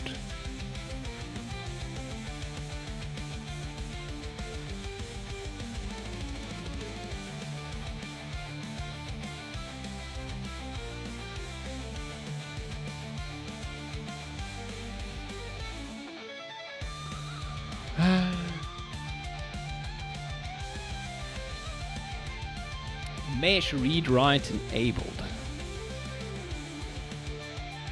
This is not my stuff. Ah, yes, this is annoying. Like, none of these are mine. Literally none of them. This is an asset pack that I... Yeah, all of this comes from the same asset pack.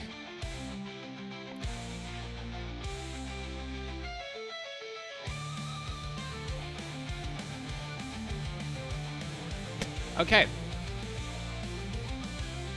Yeah, I was about to say the same thing, this guy. Let's just go through all the main menu scripts. Okay, let's start at the menu UI manager. It's got 3 things here, so let's see. So we have a script UI manager. Let's check it out.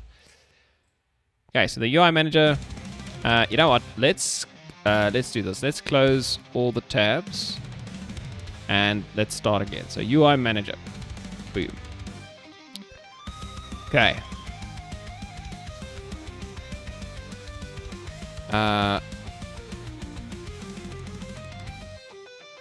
Okay, this is just an enum to get which UI I'm showing at the moment. Okay, so the UI manager in the main menu doesn't do much because it's not really connected to many things, right? It just gets references to different UIs, and then it has these couple of functions just for what happens when you click the different buttons, right? Oh, and then I have this hide heavy object and show heavy objects.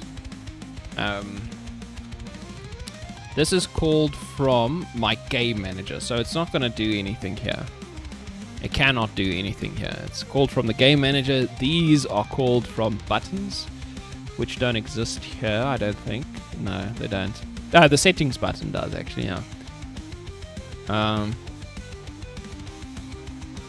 This is straightforward stuff, right?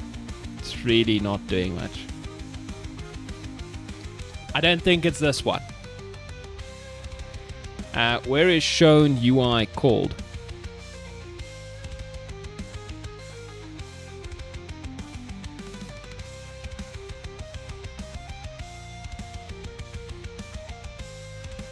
Okay. So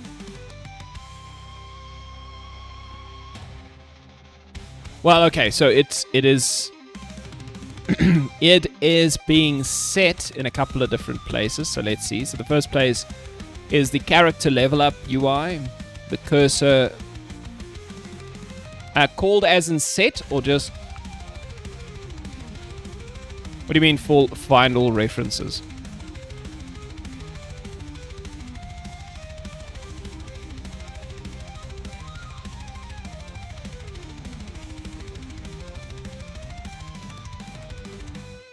Isn't this all the references?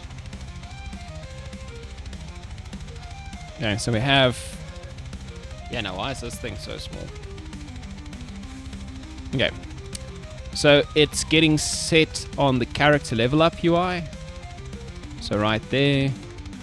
Cursor manager asks game playing UI, level prep UI, pause menu UI.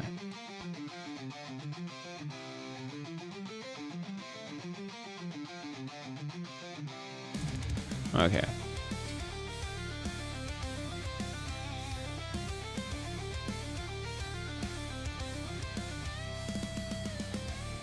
I don't know if this is a problem. So I set it to over here. I set it to main menu at the start. How often does it ask?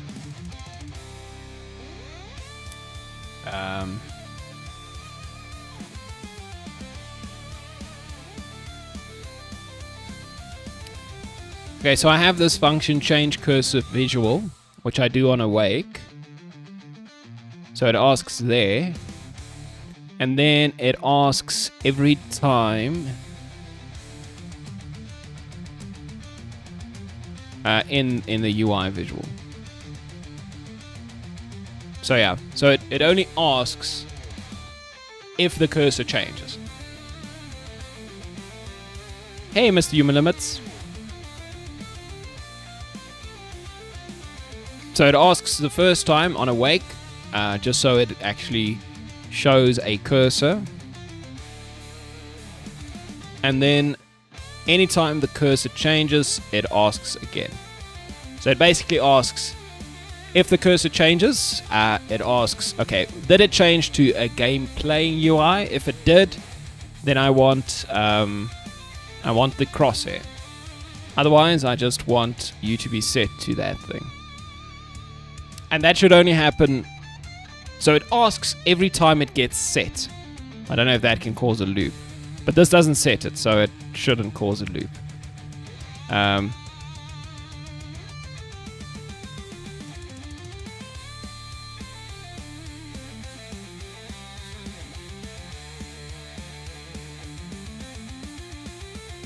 Are you satisfied?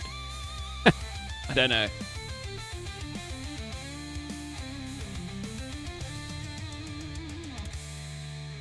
Yeah. Okay. Yeah, so we basically just, whenever we show any part of the UI, we go to our UI manager and we just let it know, listen, I am showing now. So this is the pause menu, letting the UI manager know I am now being shown, and level prep UI does the same. Tells it. Game playing UI does it. Character level up does it. And then the UI manager, okay, obviously the UI manager is just the UI manager. So I don't think it's add-on.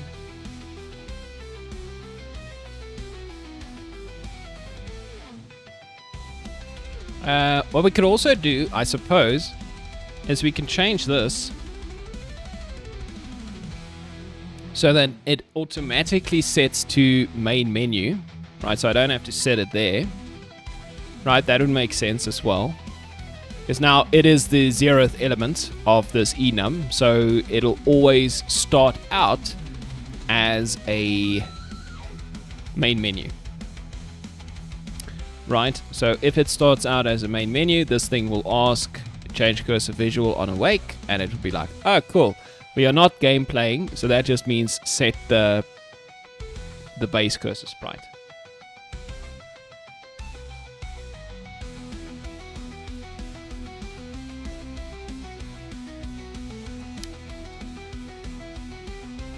Yeah, that makes sense, Robin. I think my stuff might be backwards. It's very possible that it's backwards. Okay, but that's the way that goes. I think it's the way I built it, right?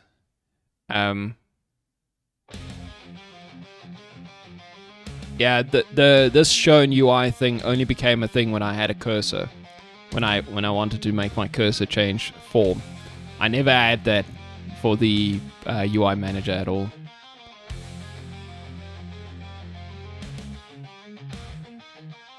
Yeah, I could change it, but it works. Okay, are we satisfied that it's not this piece of code? I think I'm satisfied.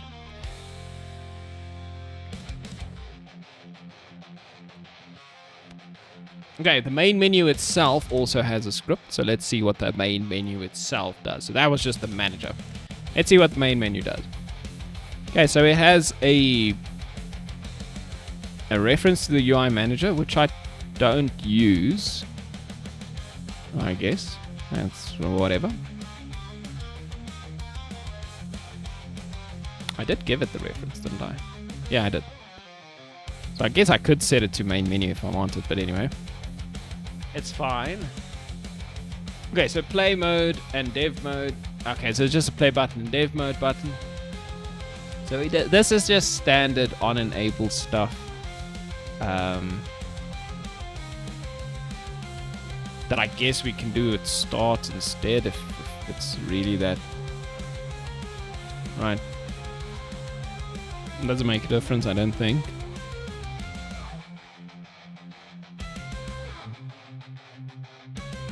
I am not deregistering the events. Very possibly, yes. Which ones are you talking about? Do you mean all these play button click stuff?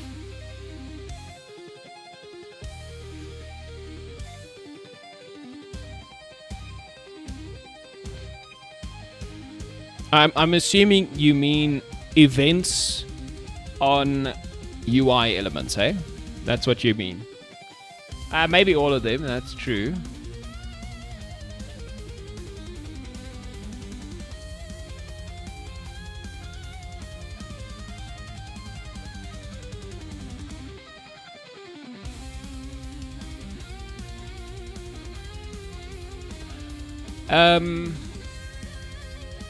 Okay.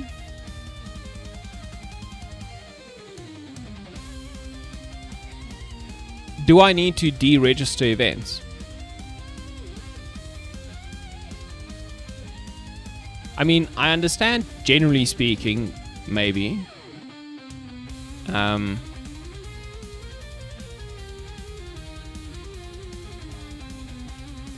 But okay.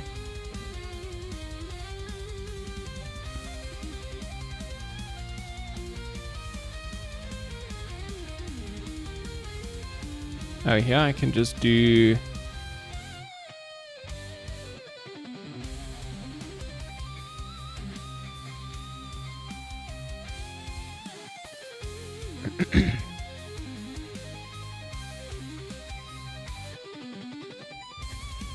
Okay, so on the main menu, like the main menu doesn't... We start, the main menu is there, we can click on the buttons.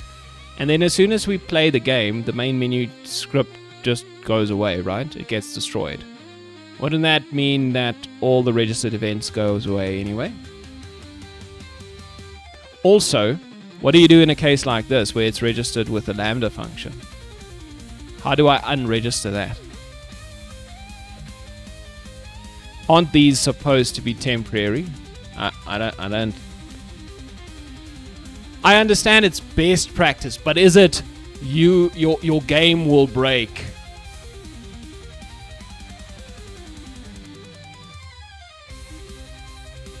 Like, is this specific play button registration that I do here causing the entire game to explode? Because I can do an on disable, and I can do, you know, play button dot clicked minus equal.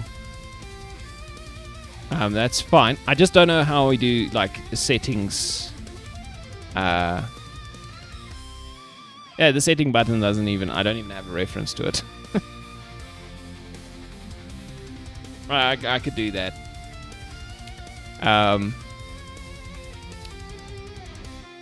Small enough. Also, register callbacks, as far as I know. Do you have to register them again? Like,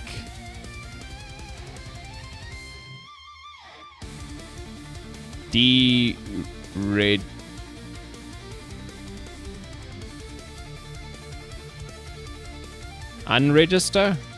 Okay, so it's unregister callback. I assume it'll be exactly the same syntax, right? So that is unregistering the pointer enter event.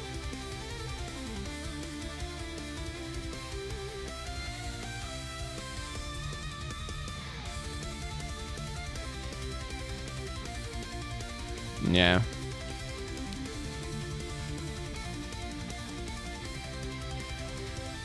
Okay, could it be a static thing?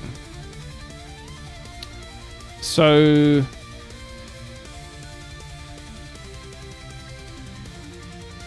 I have a couple of static classes. So the first one would be...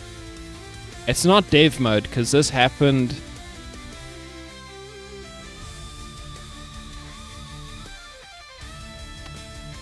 So in DevTools, I have this dumb thing that I made because I'm dumb.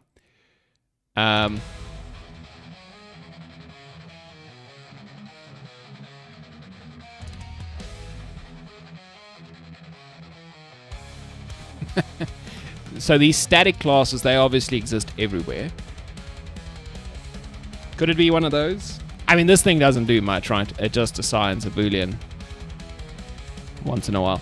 And the problem existed before dev mode existed, so I don't think this added the problem. Okay, but we can work through. So party creation UI. So party creation or selection UI. So again, we just assign a bunch of stuff. This is our party member. Okay, we have our list of names. Very bad, but anyway, we get a bunch of elements. We have buttons that are clicked. This is the back button specifically. Continue button, click.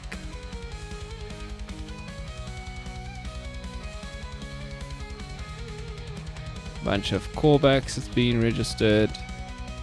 I have this row and column thing where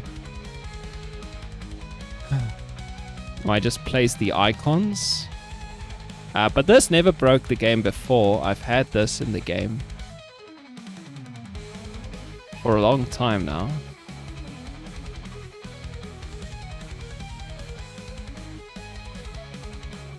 It checks character SOs.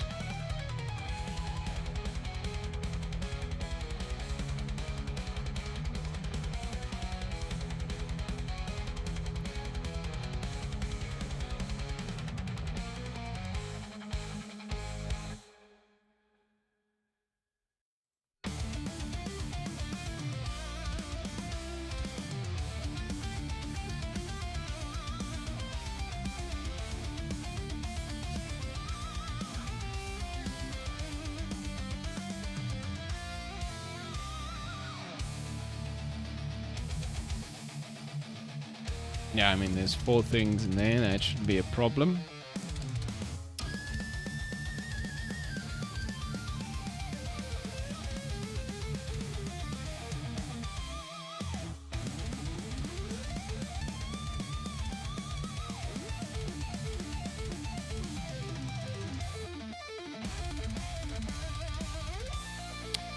Could it be a sound problem?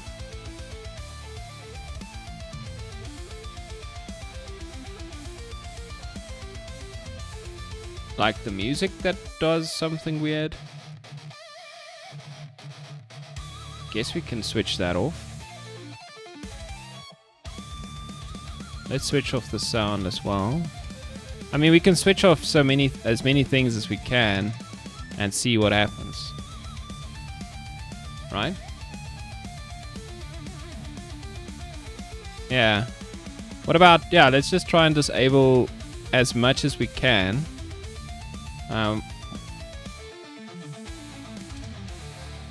What is this event system? I don't know what this is. I don't remember putting this here. Oh, maybe it's the input actions thing. They kind of just disable the UI. I might do that.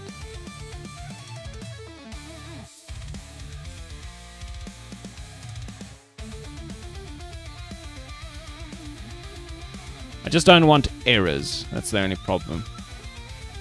Will it run without the UI? Let's see. Let's disable the UI. So that's now all the UI theoretically disabled.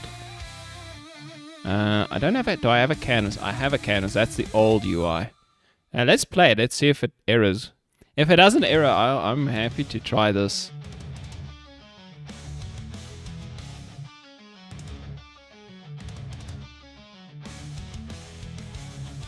Okay, so it runs, but obviously now none of the scripts run, so nothing here works, and everybody's just idling inside of one another. Yeah, but technically that's not a problem, right?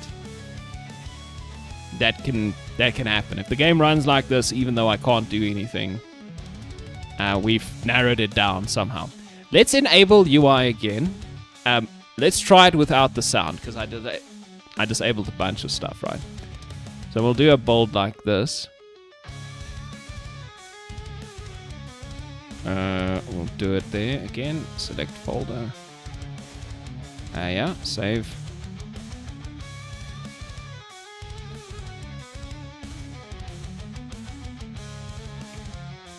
Be kind of interesting if it's the sound.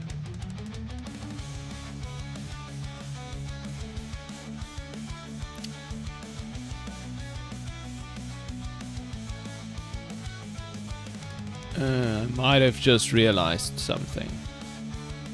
I might have just had an epiphany. But we'll see now. We'll see now.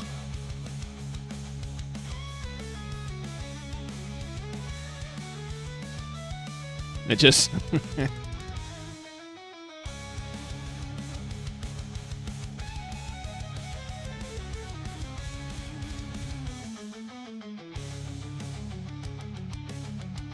And you know what the thing is that really confuses me with this problem? Is the fact that running it in Unity, no problems.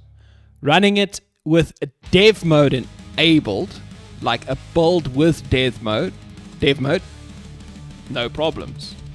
Both of those situations just work. Which is that's the weirdest part for me. Okay, let's grab our... I'll just put it over here for now. We can bring it up. 70% memory. What the hell? Unity, what are you doing?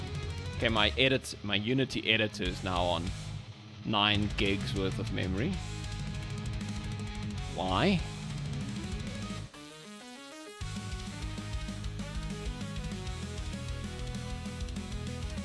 Must be something. Maybe it's the profile and the auditor and all the stuff I have open here.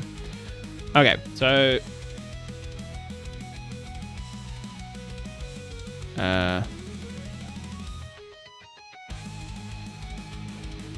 this is a new version, right? Why is the number here not different? Okay, let's just run it. Okay, so there shouldn't be any sound, so I shouldn't have to worry about the music. Okay.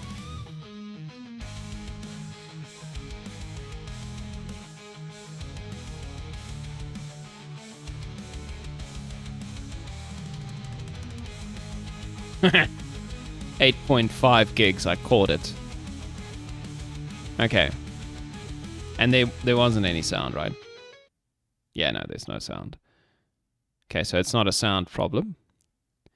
I guess next up we're disabling the UI. Righto. So let's nuke this thing. End task.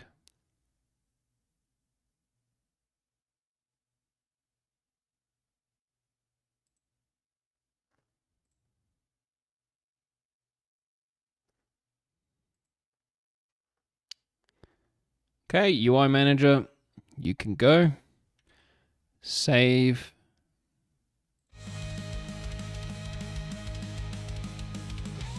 Do another build, non-dev, select folder. I don't know if I should create a fresh build in a completely new folder. Would that make a difference? I don't know.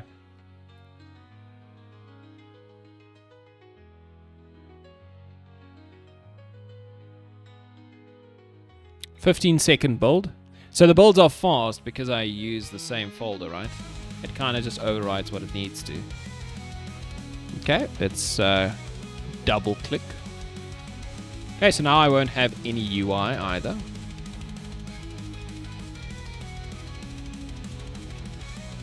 Okay. So I caught it at 10.8 gigabytes of memory.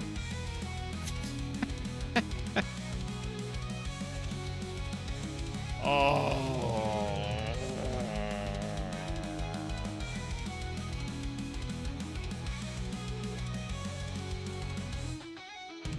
What the hell is happening? This is ridiculous. Okay, well, what else can I disable? Any other ideas? I guess we can disable the character preview, and we can disable the staging, right? Because who needs that if, like, you don't even have a menu? Directional light and the camera, I guess we keep those. Let's play it like this. Now we are effectively playing an empty scene.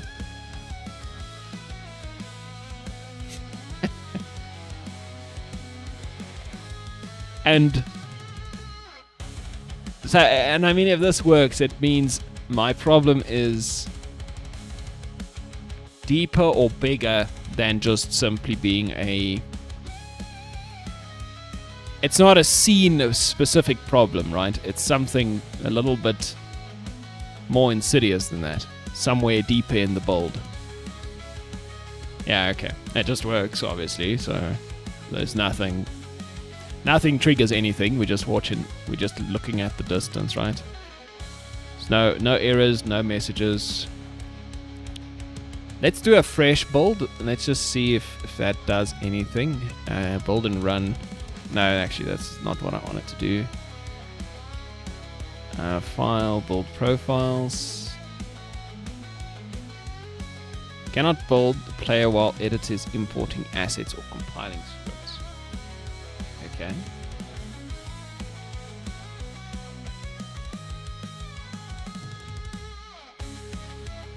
Okay, let's do a build. You know what? I'm gonna give it a new folder. AVIORUM 0.0.8. No main menu.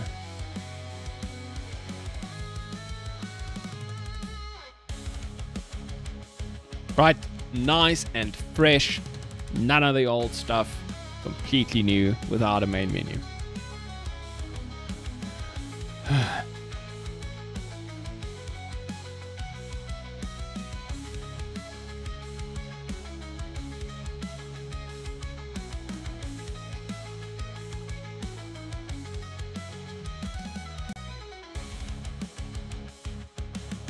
That was quite a fast build.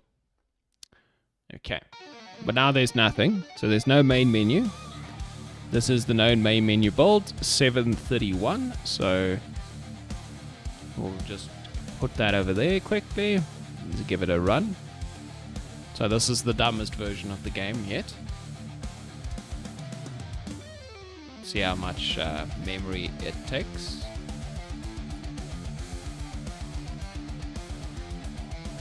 Oh!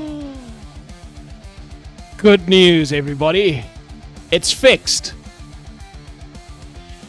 Yes.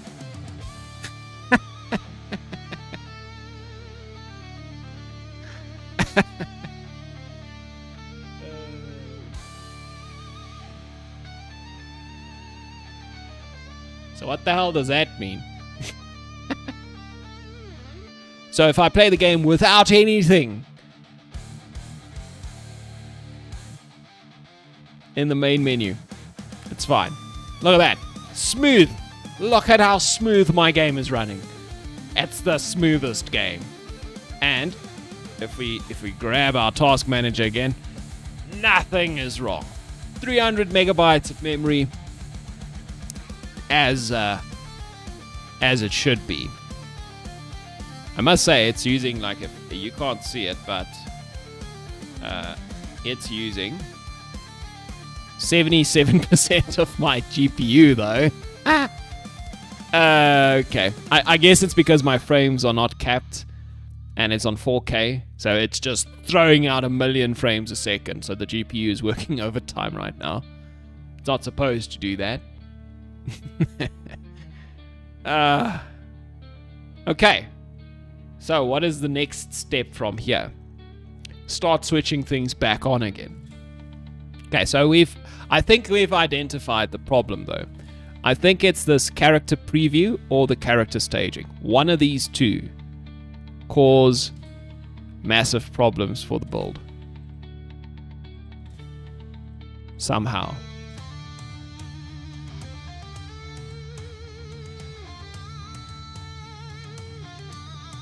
Right, so let's see. Okay, so we have this character portrait manager script. Sorry, let me just get the task manager off you guys. I can't see what you're saying. Okay, so we have this show portrait. We can just close this. Okay, we have show portrait, another show portrait. So we have just an override if, you know. We have a hide portrait, we have a set portrait. So these are just functions that we call, and effectively all I do is I take a character ID and I just hide or show. So these are the two that we call, right? So we call these from outside, set and hide. And then depending on what we do is we call show portrait, which just goes through all the characters and hides, you know, sets active the ones that we want active and then disables the ones we don't.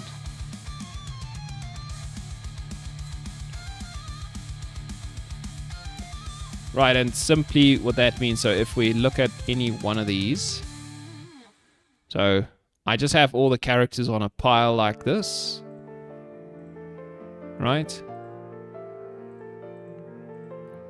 And it just loops through this quickly and it disables and enables the ones I want. Right, these cameras are disabled, so they shouldn't cause a problem. There's no code on these. Oh, there is. Okay. So the only code we have here, because these are not actually characters, right? These are just models. Oh, wait, there's animators on them. Oh, yeah, no, there will be animators on them. The animator, all it has is this stage chicken animator controller. And all it does is it just lets them, you know, do the idle thing. That's it. So that's the staging. And then my character preview is a very similar thing. So it's the same prefab. The only difference is it doesn't have many portraits. It only has the one. So whenever this portrait manager is called, it'll always just have one portrait to show. Could that be the problem? I don't know. I don't know.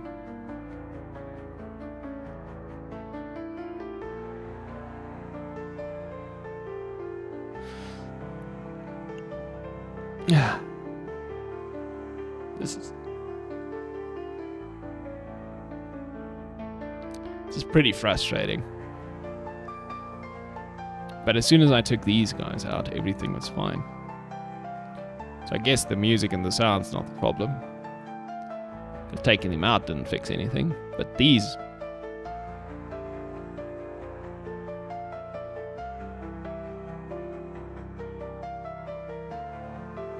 The one problem... The thing that doesn't make any sense is like, I don't even show them at the start. The only one I show maybe is this one. The character preview. Right, this one gets shown at the start. It's just behind stuff, so you can't see it. It's got a camera and a light. Doesn't have an audio listener.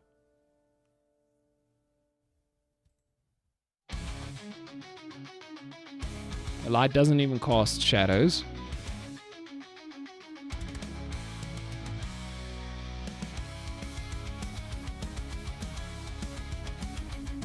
And I think right at the start of the game,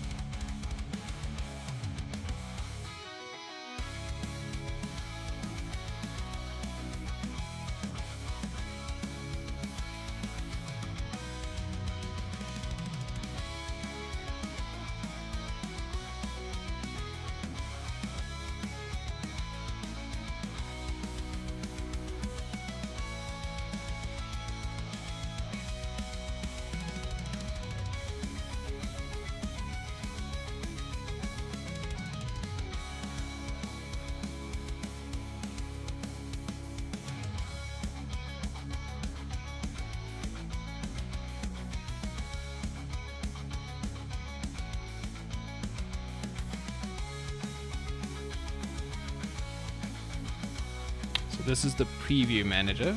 So let's just try something. Let's see if we take out the preview manager. Unset portrait.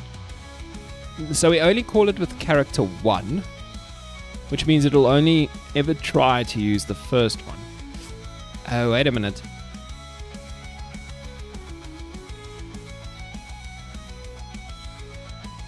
Well, it should only ever try to use the first one.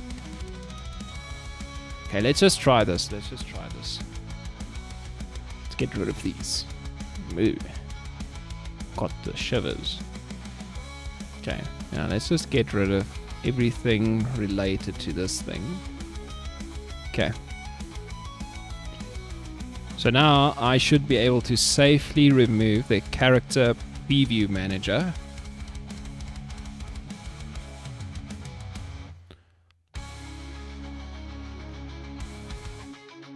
So I can switch off this one. And I can have the staging one switched on.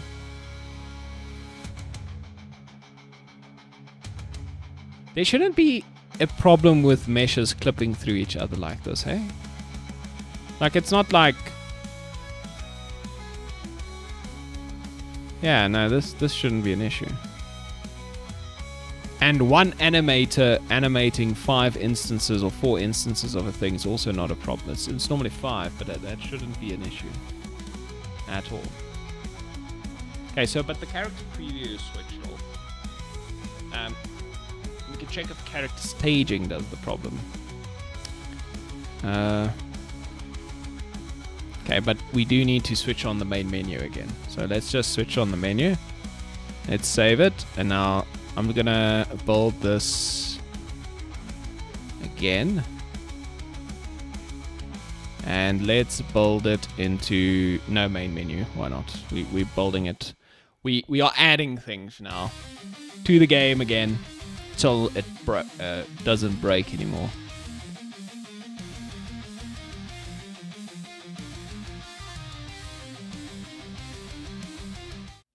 Okay, let's give it a pause so we can give it a listen.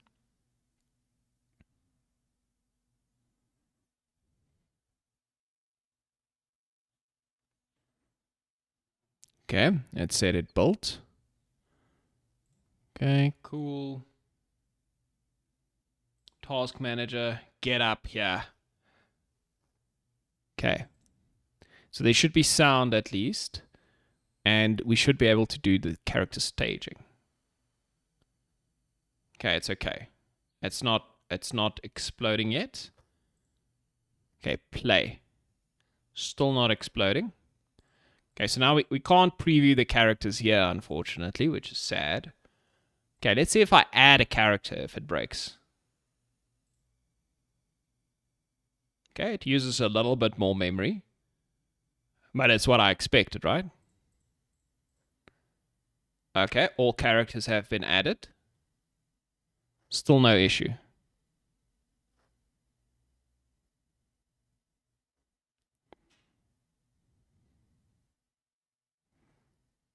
Okay, let's go for broke. Let's try and play the game.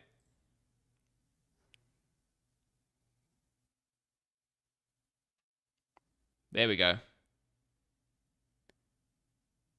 Okay. There we go.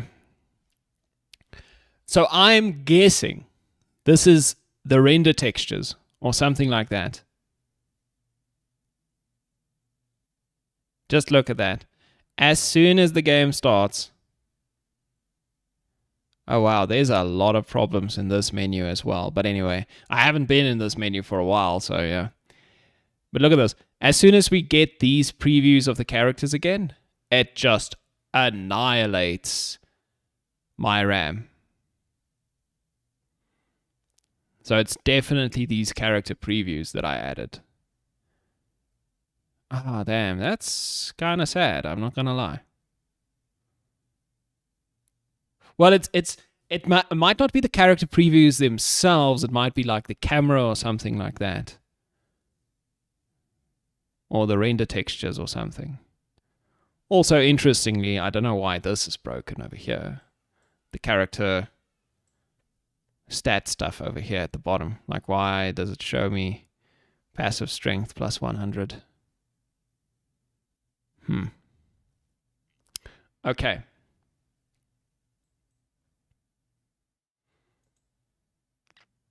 So let's just end it again. Okay, so it seems like it's these character previews. Okay, so I'm thinking it's the camera itself, maybe, because the only difference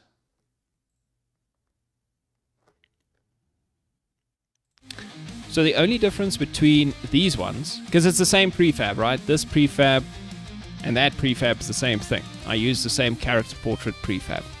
But that one has a camera.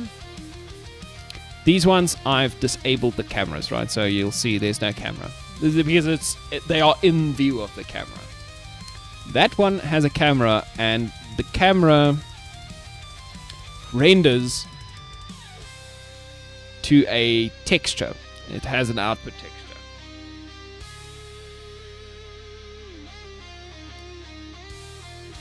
So now I'm not sure if might be the point light. It is. I mean, this light doesn't even cast a shadow or anything, man. Why would that be a problem?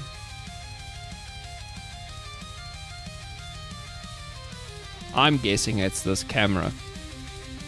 And between the camera and the render texture, something bad is happening. So I don't know if this render texture is set up.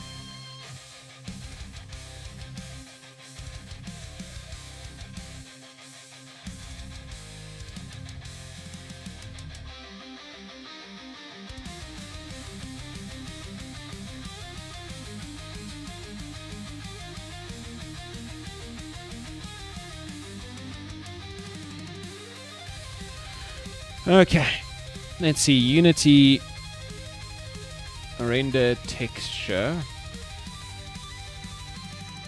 pausing, massive memory leak.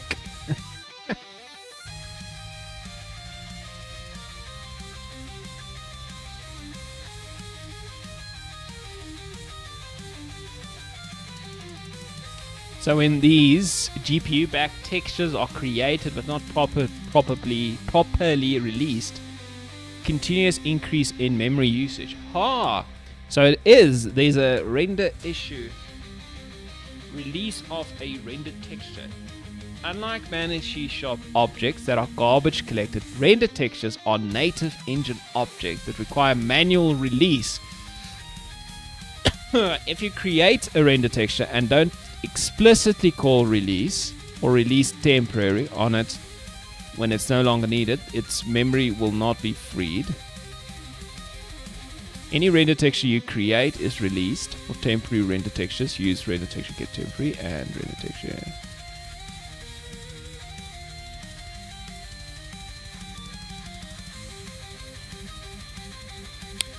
I mean, it doesn't seem like that's a problem. Okay. Even if you call release,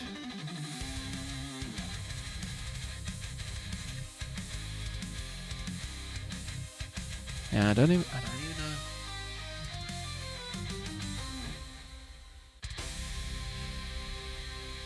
Camera rendering to render texture with particles or post-processing.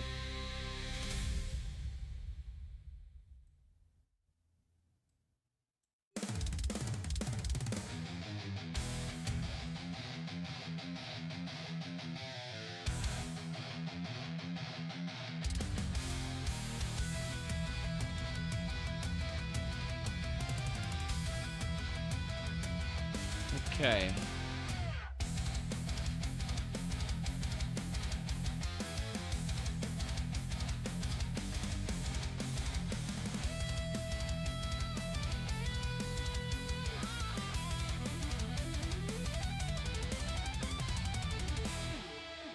Here's somebody else saying something about this.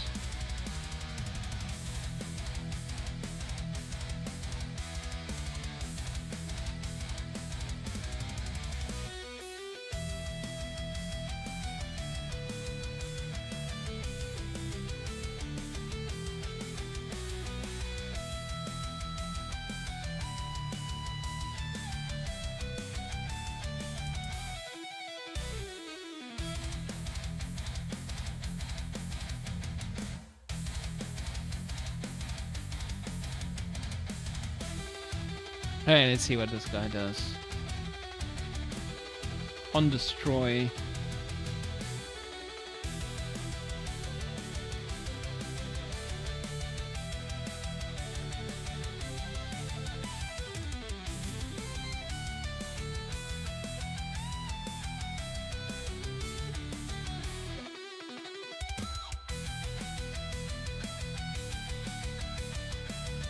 Okay. I'm not sure if I completely understand how this is happening, but let's think about this. So, this would be in the party creation UI, right? The problem, I mean. This is then, oh, you know what, then, like, I don't, so let's see, open. No, wait a minute. No, this doesn't make a lot of sense, to be honest with you. So, okay. So here's how I'm thinking this is a problem. It's rendering, the camera is rendering to the render texture. And in my party selection UI, I have that render texture as a background for this this visual element, right? And I didn't do anything funny. I just used it the way it's intended. I'm assuming... Is it a setting problem?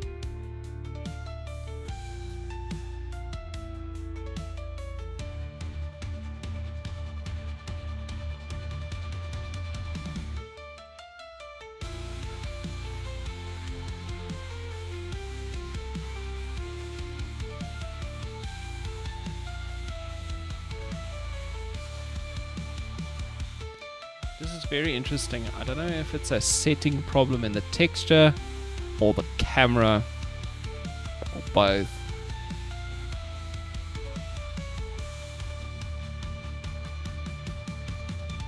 I don't know what render type means either.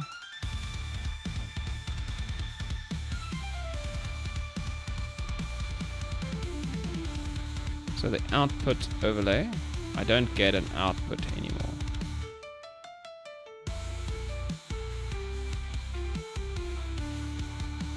Yeah, so it needs to be base to have an output.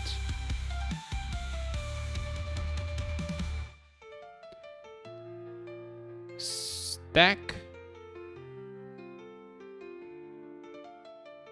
Okay, no, that doesn't seem right.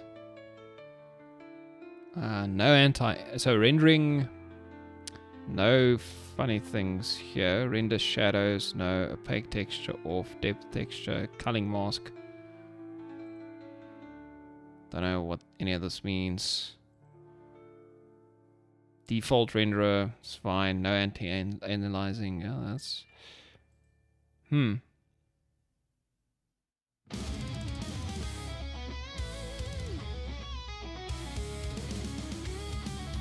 Yeah, it's very funny. Because it's not... Like I said, it's not a problem...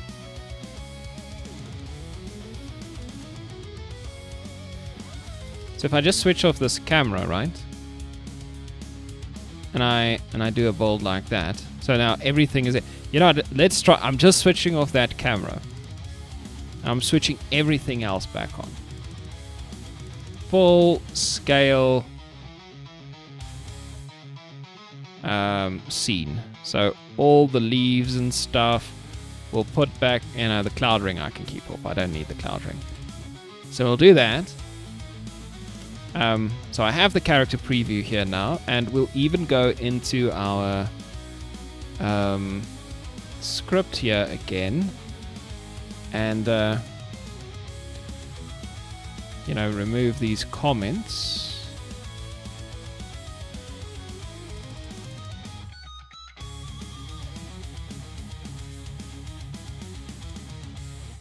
I don't know if I needed that one. Character preview manager, yeah. Okay. Okay, let's switch it back on. Let's just find character preview manager.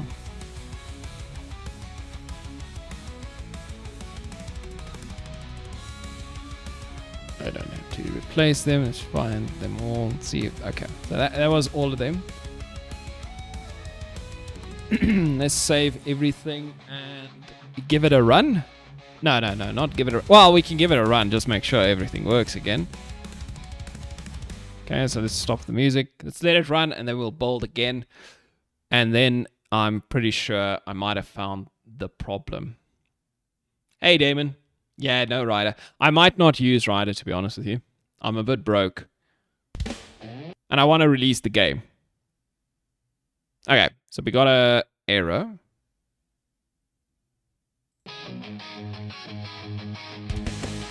Null reference exception. Oh.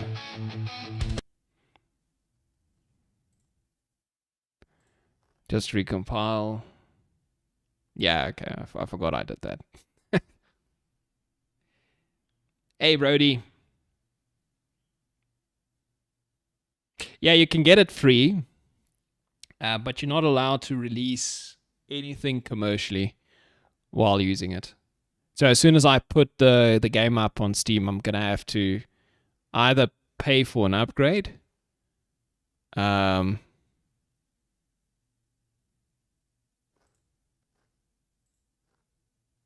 it seems like this is fine. Or I'm going to have to stop using it.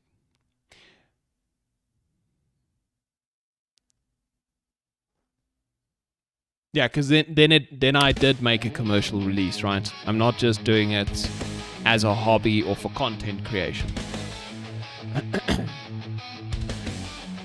Is that not the correct understanding of the license? I believe that is the correct interpretation of the license. So the thing is, let's say I release the game, I make a lot of money, and then I'm not broke anymore. Then I guess I can use Rider. Okay, so we don't have a preview, which is very sad, but everything else is working right now. Okay, so just disabling the camera with all the other stuff in here. Let's do a bold and see if the game runs without a memory leak.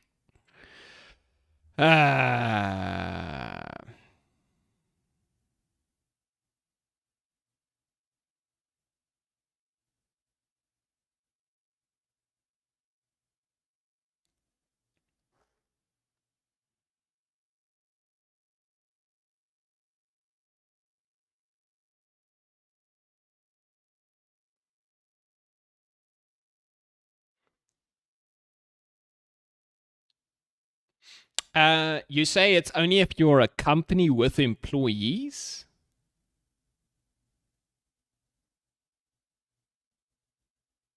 Oh, I didn't interpret it that way.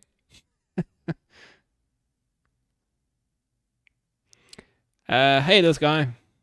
You're back. Where were you? Where were you in my hour of need? I think I found the problem. Yes. So we'll just check. Okay. So we're literally using like an extra 100 megs of memory by having all this floating nonsense in the game. Okay, and if I play, it's fine. Yeah, because I switched off that camera, that renders to this texture. Okay. So the problem is rendering to a texture, which I use for these character previews, right? That is what causes the overflow. And it doesn't cause it in Unity, it only causes it in the game build. Yeah, but I mean, you can see everything works here. I still have nice RAM. Now, as soon as I start, I'm going to go to the level prep, and I go to the game scene. I have a bunch of cameras there again that render two textures, and it will break again, right? Because there's a lot of functionality in the game that work with the render texture thing in UI.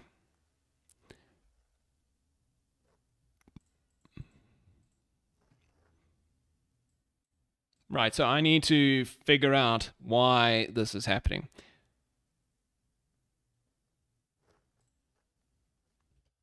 Yeah, Damon, this is a really bad problem, right? So, yes, I'm testing in build, but get this. If I test with dev mode active, so if I make a dev mode build, right? So if I click this development build button, the game works perfectly, always. If I build it without that thing ticked, it nukes my RAM completely. It just takes out all my RAM immediately.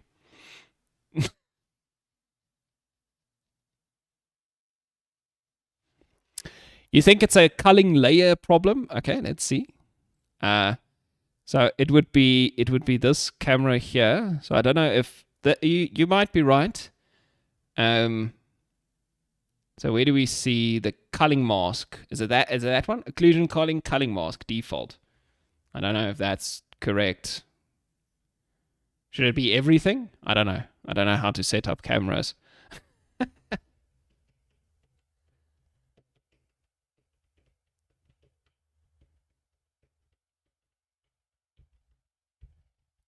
Well, Damon, I know what the problem is.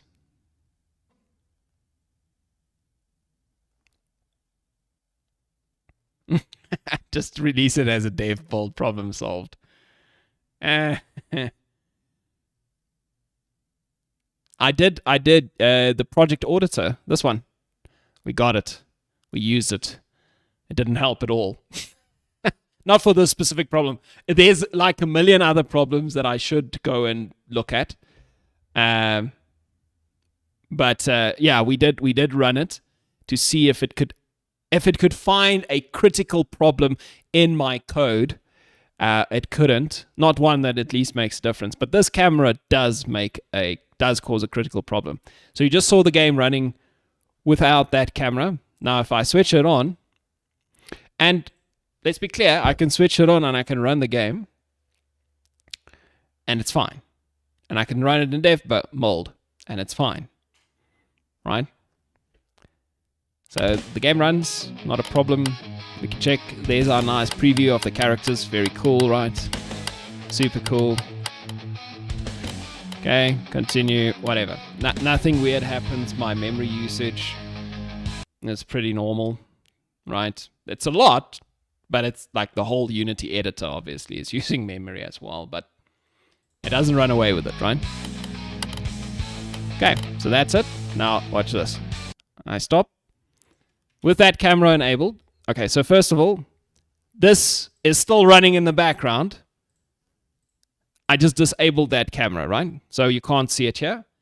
And I can show you my memory usage for AVIORUM. There it is. Okay, let's just do this by name, please. 580 megs. Right? Easy life. Okay. Let's exit that. So I've enabled that camera. And now build profiles, build. We'll just build it in the same folder so it's nice and quick.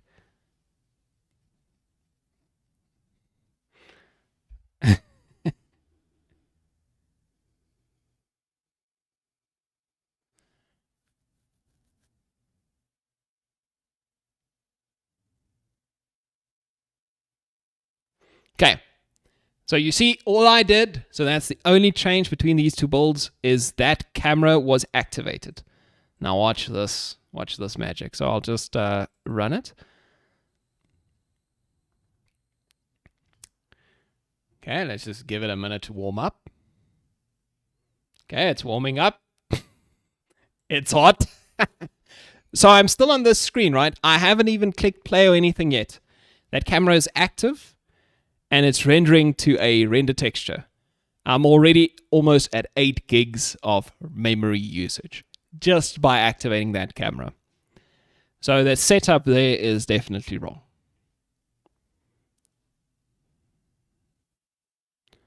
So yeah, that's my life now. So let's just end this task. Yeah, it's definitely. The camera is going mad, right? 100%. I'm sure it's the camera. So let's see.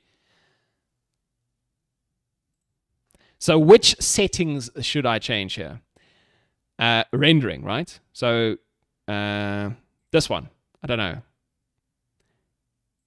It's outputting to a texture. Even if the texture is not displayed, it's obviously still outputting to the texture. Do I need to switch off occlusion culling like that? Oh, you mean, okay. So I should culling mask everything or nothing. Which one is correct here? I don't understand what this means. Does it call which? Okay, this is which layers the camera renders. Okay, so I wanted to render nothing except for, let's say, the default layer.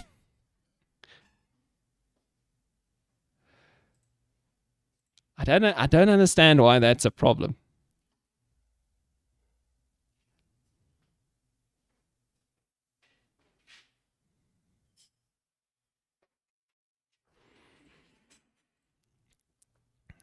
So if I grab all these characters, right, and I say to them, you are now, okay, let's add a layer.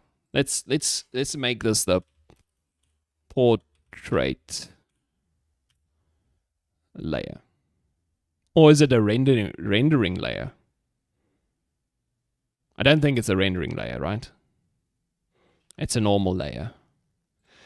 Let's call this the render texture layer.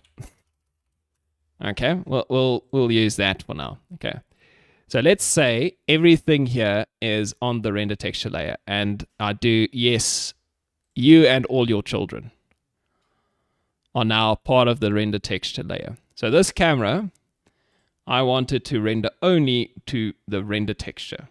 Okay, occlusion culling, do I switch that on or off?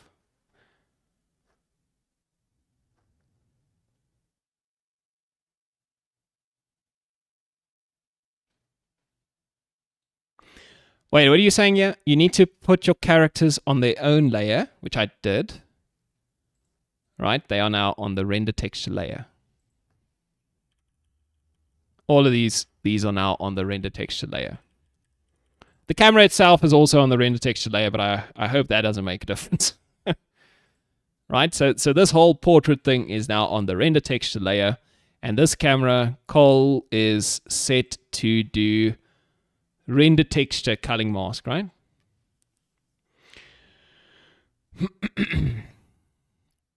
Okay, and I set that in the prefab, so that must mean that they are all going to be that way. Okay, let's just play it like that without changing anything else. Let's see what it does.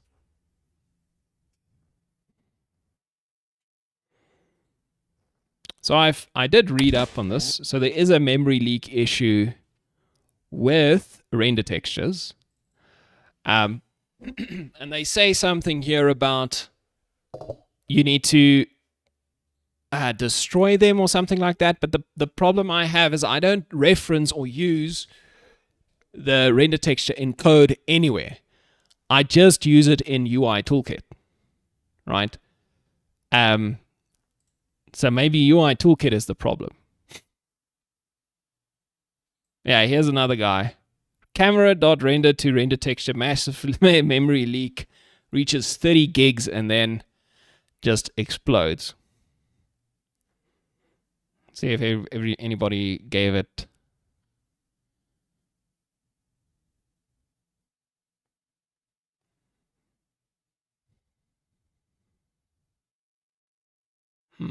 There's a lot of stuff I might be.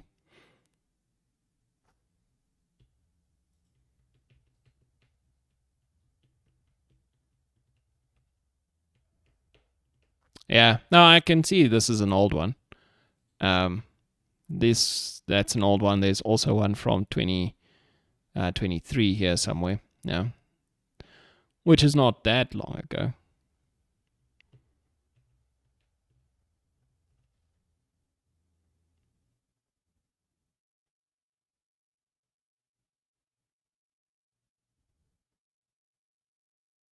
NVIDIA Developer Forum. Let's see. Severe memory leak with dynamic rendering resolution in Unity game.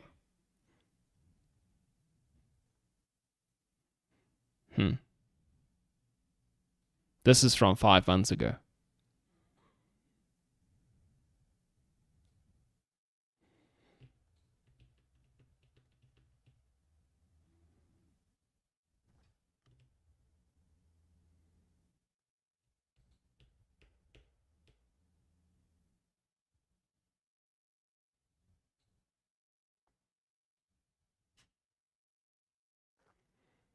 Okay.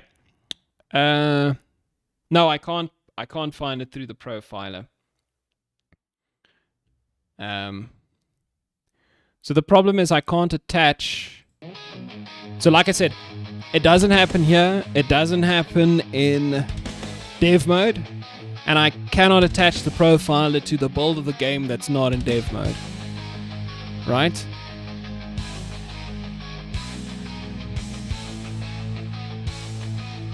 Like,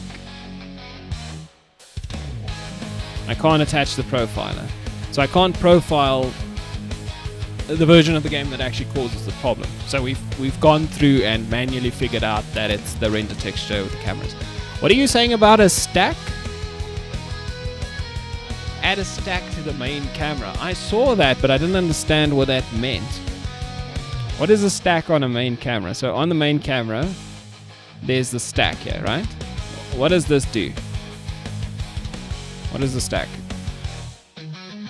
Tell me, Unity.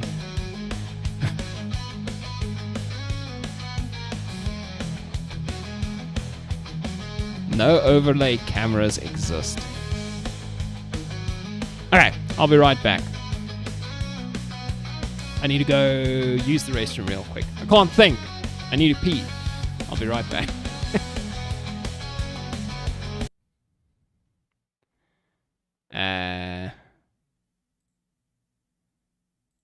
Okay, give me 2 minutes.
Oh, I'm back. Okay, let me just check chat for any epiphanies. Okay, right.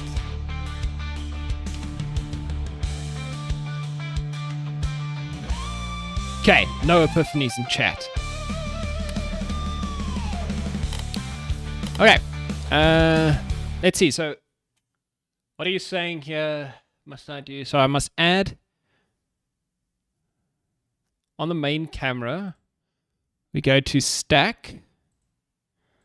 No overlay camera exists. Okay. So this camera here, you're saying this should be an overlay camera. Do you just change it to overlay? Okay. So here's my problem. Okay, so fine. I output to the render texture, right? There's my output texture. Okay, now if I change it to overlay, that disappears, right? Okay. So, but you're saying this is fine. This is supposed to happen. Okay, so let's... So if we go back to our main camera and we add a overlay camera, there we go. How do I...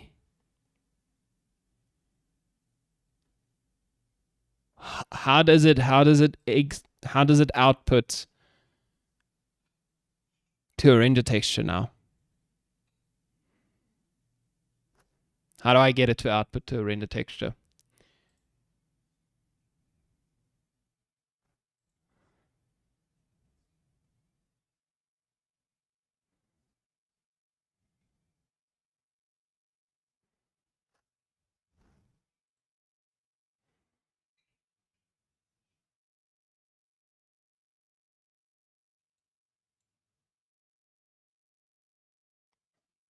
Yeah.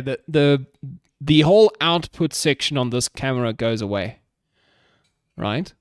So if you just have a base, there's obviously a few extra things like an output, so I can select where to output to, and I can add the render texture, right? The character preview, I guess, right? So then now it's outputting to the... But as soon as you make it an overlay camera, that goes away. Now maybe it still works. I don't know. It'd be kind of crazy if it still works. Let's play. I don't think it's going to work, right?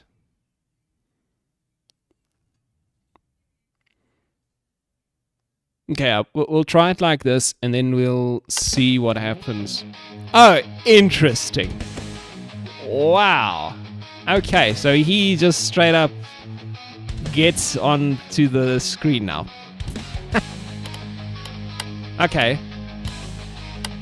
Okay, yeah, it was just the last frame that the render texture saw. This is interesting. So that's what the overlay does. So that camera output is just now placed on top of this.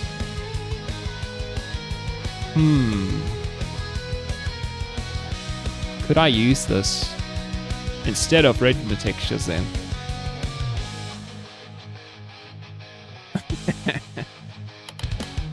And it works, right? So he does change. I can change it to any character I like. The question just becomes, can I use this instead of a render texture? What's nice about a render texture, obviously, is it's part of the UI. So it gets... all the UI controls just work. And you can put it in a nice position and all that good stuff. So how the hell do I... this is going to not work. I don't think it's going to work.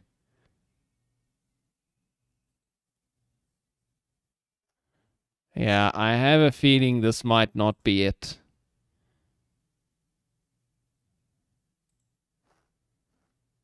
How do you edit this? Or is it just going to be over top of everything regardless? Yeah, let's just get rid of that. It's not gonna get there. Won't get there. go base, texture again. Let's set up the render texture.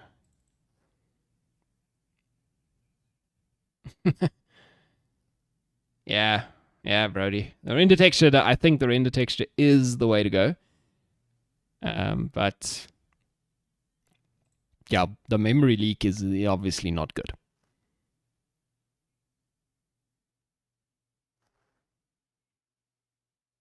No, I haven't tried it after I set up the layers, no. I just want to see if it works first before I build it. Okay, yeah, so it's there. It's not a problem. So the layers don't change this behavior at all. Alright, you can still see them there as well, so that's fine. Okay, so let's do a build again. No, cancel.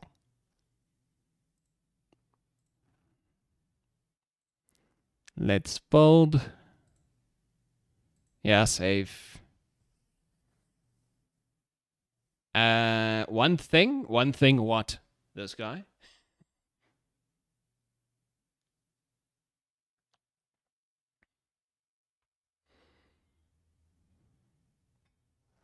The main camera.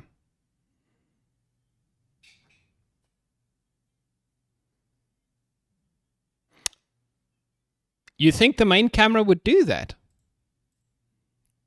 Would the main camera be rendering the render texture that is displayed in UI Toolkit?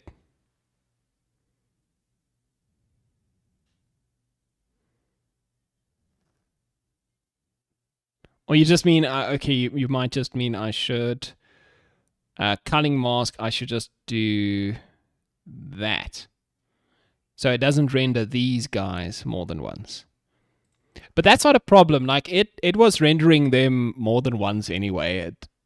It's doing that all the time, right? Just on this scene already, and it never complained. Okay, but anyway, let's see if the rendering layers made a difference. So we'll run the game. Okay, so obviously it doesn't cause a problem if I'm not. So you can see it's fine, 500 megs. Now as soon as I click on the screen, so it's in focus, it's going to start rendering the crap out of these layers. But hopefully not. There we go. It started rendering the crap out of the layers.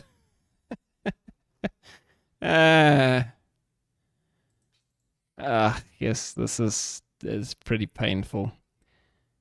Yeah, and this is the render more. I didn't do occlusion culling. I don't know if that's important. I don't think it is.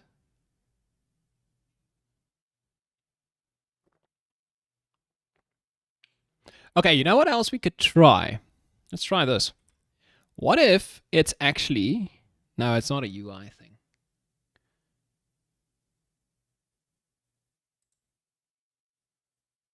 I don't think it's a UI thing. We can try it. So let's try it. So let's go UI builder. Let's not give this thing a render texture, right? Let's tell it to just render nothing. Just unset that one. Okay, so now we're not rendering anything here.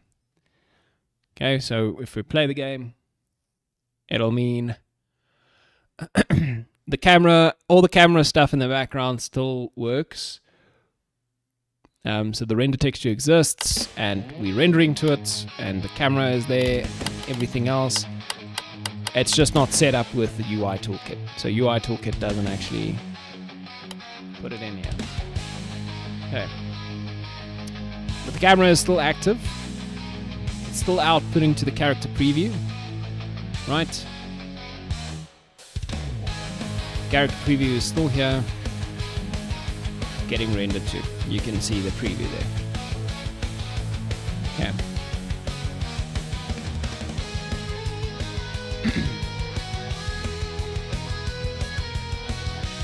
Can I point the camera as a background for a visual element? Or just for the top layer? Currently, it's a. I don't know if I understand you correctly, but I do set the background image to be a render texture. Right, so this is... Okay, it didn't like me doing that while the game was running. I don't know if that's what you meant, Brody. I'm not entirely sure if we're on the same page. But yeah, so you just get the option, right, to select a render texture for the background of anything, of any visual element within UI Toolkit. And I made the render texture here. So the only other thing I can think of is that some setting here is causing a problem. But I don't understand these settings, and I've not seen anybody say that it's one of these settings potentially.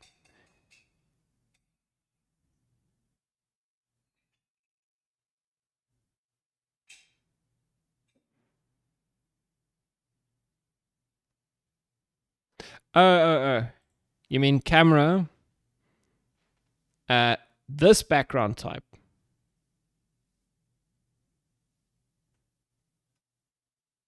Wait, you can click camera under canvas background.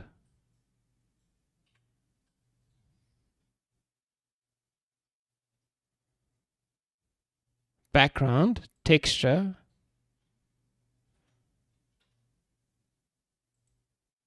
Am I not seeing it?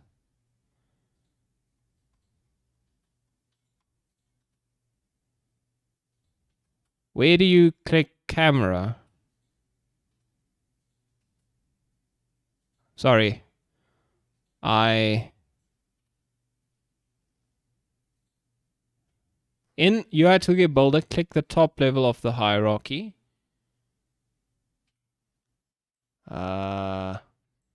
You mean over here? I don't know what hierarchy you're referring to. This is a hierarchy.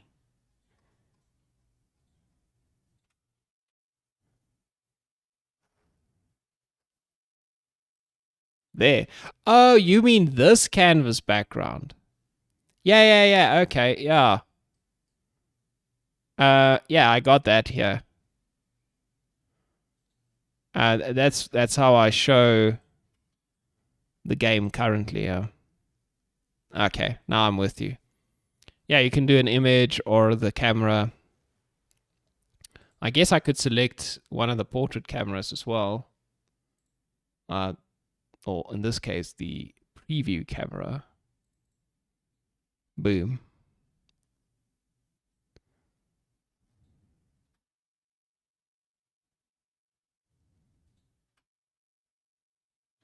I see what you're saying. So instead of using a render texture, this visual element could just be a template of sort, which is its own UXML, which uses a background camera. Brody might be cooking. I think Brody seems to be a bit of a cook. Brody. Yeah. I see what you're saying. Huh. Okay. Let's try it. So if I create a template of this thing and I call it my, let's just, the portrait camera template or something like that.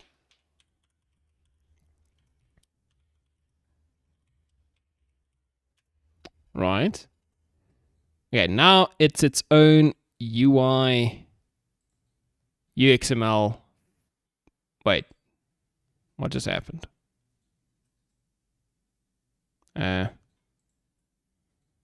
It broke. It went away.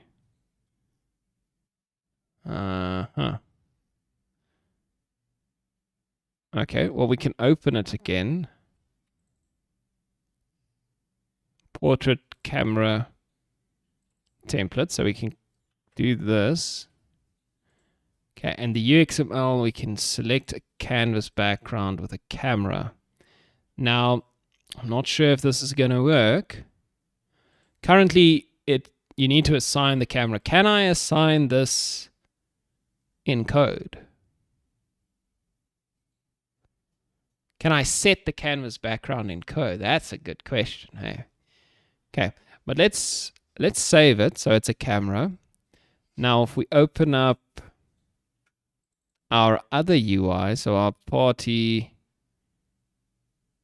selection UI,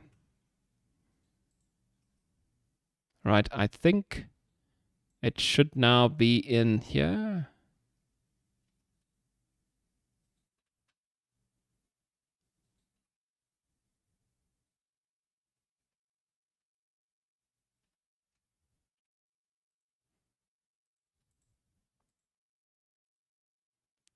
So it will be the character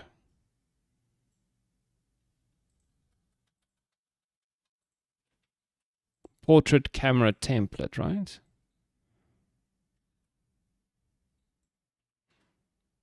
Okay, so technically I got it.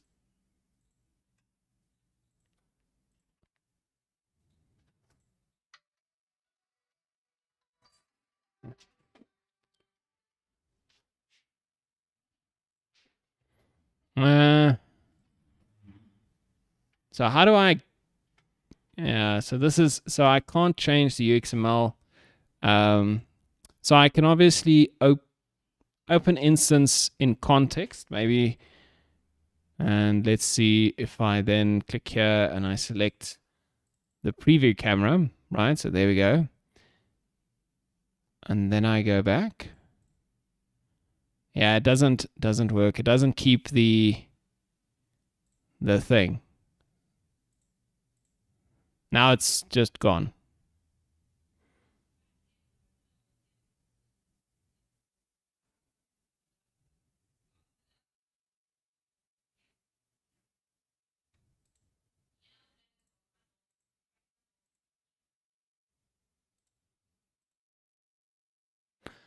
Huh? Okay, something is weird. It doesn't seem to do what we want, right?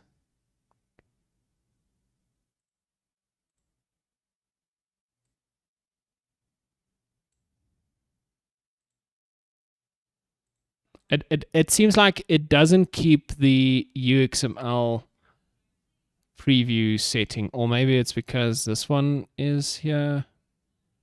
I don't know. It doesn't seem to do what we would like it to do.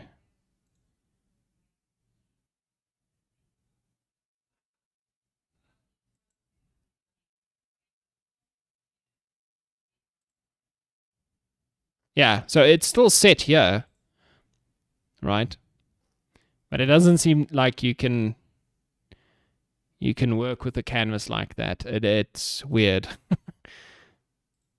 Yeah. Ah, damn it. No, it forgets about that setting. It's not something it takes over. Now, I guess you'd have to just then you just basically have a visual element, and you have to set it the background like this.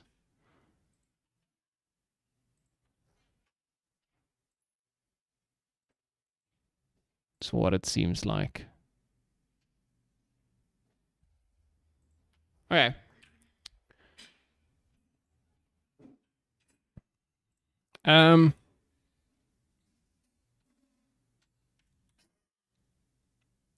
Okay, but right now the camera is still rendering to nothing. Okay, wait, let's just... So if the camera renders... So the camera is rendering, but I don't assign it to the background, right? Let's see. So we know that that won't do anything, but the camera is technically still there and it's technically still rendering.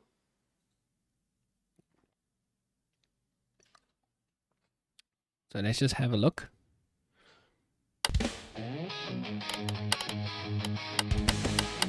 Okay, so it doesn't work, but the camera is there and it is rendering to the render texture. I think if we look at the character preview texture, it should show us the last frame it tried to render. Right, which was just a chicken when the game started. But it's now not updating continuously. Okay, so Let's try this build. I did not want to do a build and run. File, build profiles.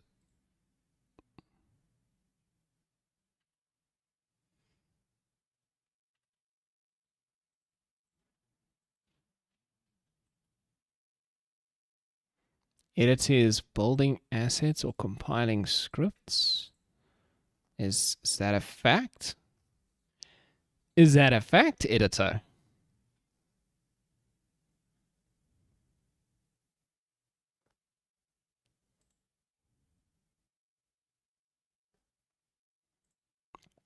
Okay, it's definitely unhappy about something.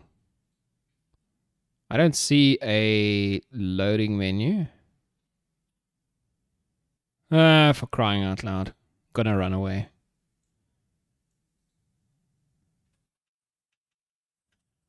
Okay, guys, I'm running away. Cheers. I'm just gonna run away. I'll see you guys tomorrow, and hopefully I've solved this problem by then. Because now it seems like I also broke something else. And this is getting annoying, and it's getting late. I need to leave. Get my other work going as well. Probably not going to get much other work done today. Okay, wait, it started, so let's just stop.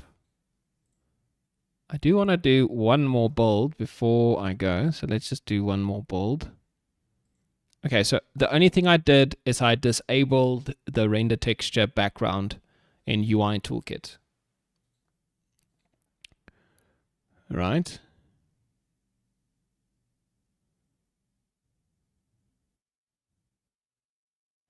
That's the only difference. Let's see if it explodes. Oh, and I did that render layer thing on the main camera like you suggested. This guy. Okay, yeah, so it's not the interaction with UI Toolkit. The fact that that camera is rendering to a texture alone is causing this problem. It's not even, that texture is not currently in the UI. So if I click play, you can see it's not there. I had to do that quick because we got up to 11 gigs. Yeah, so it's not rendering the texture, or it's not showing the render texture in the UI. It is obviously rendering to the texture, and it seems like it's doing something funny. So I'm gonna have to go do some research and hopefully figure this out. Thank you so much for joining me for this painful stream with the broken game. Hey, Kurama. Cheers. Hello and bye.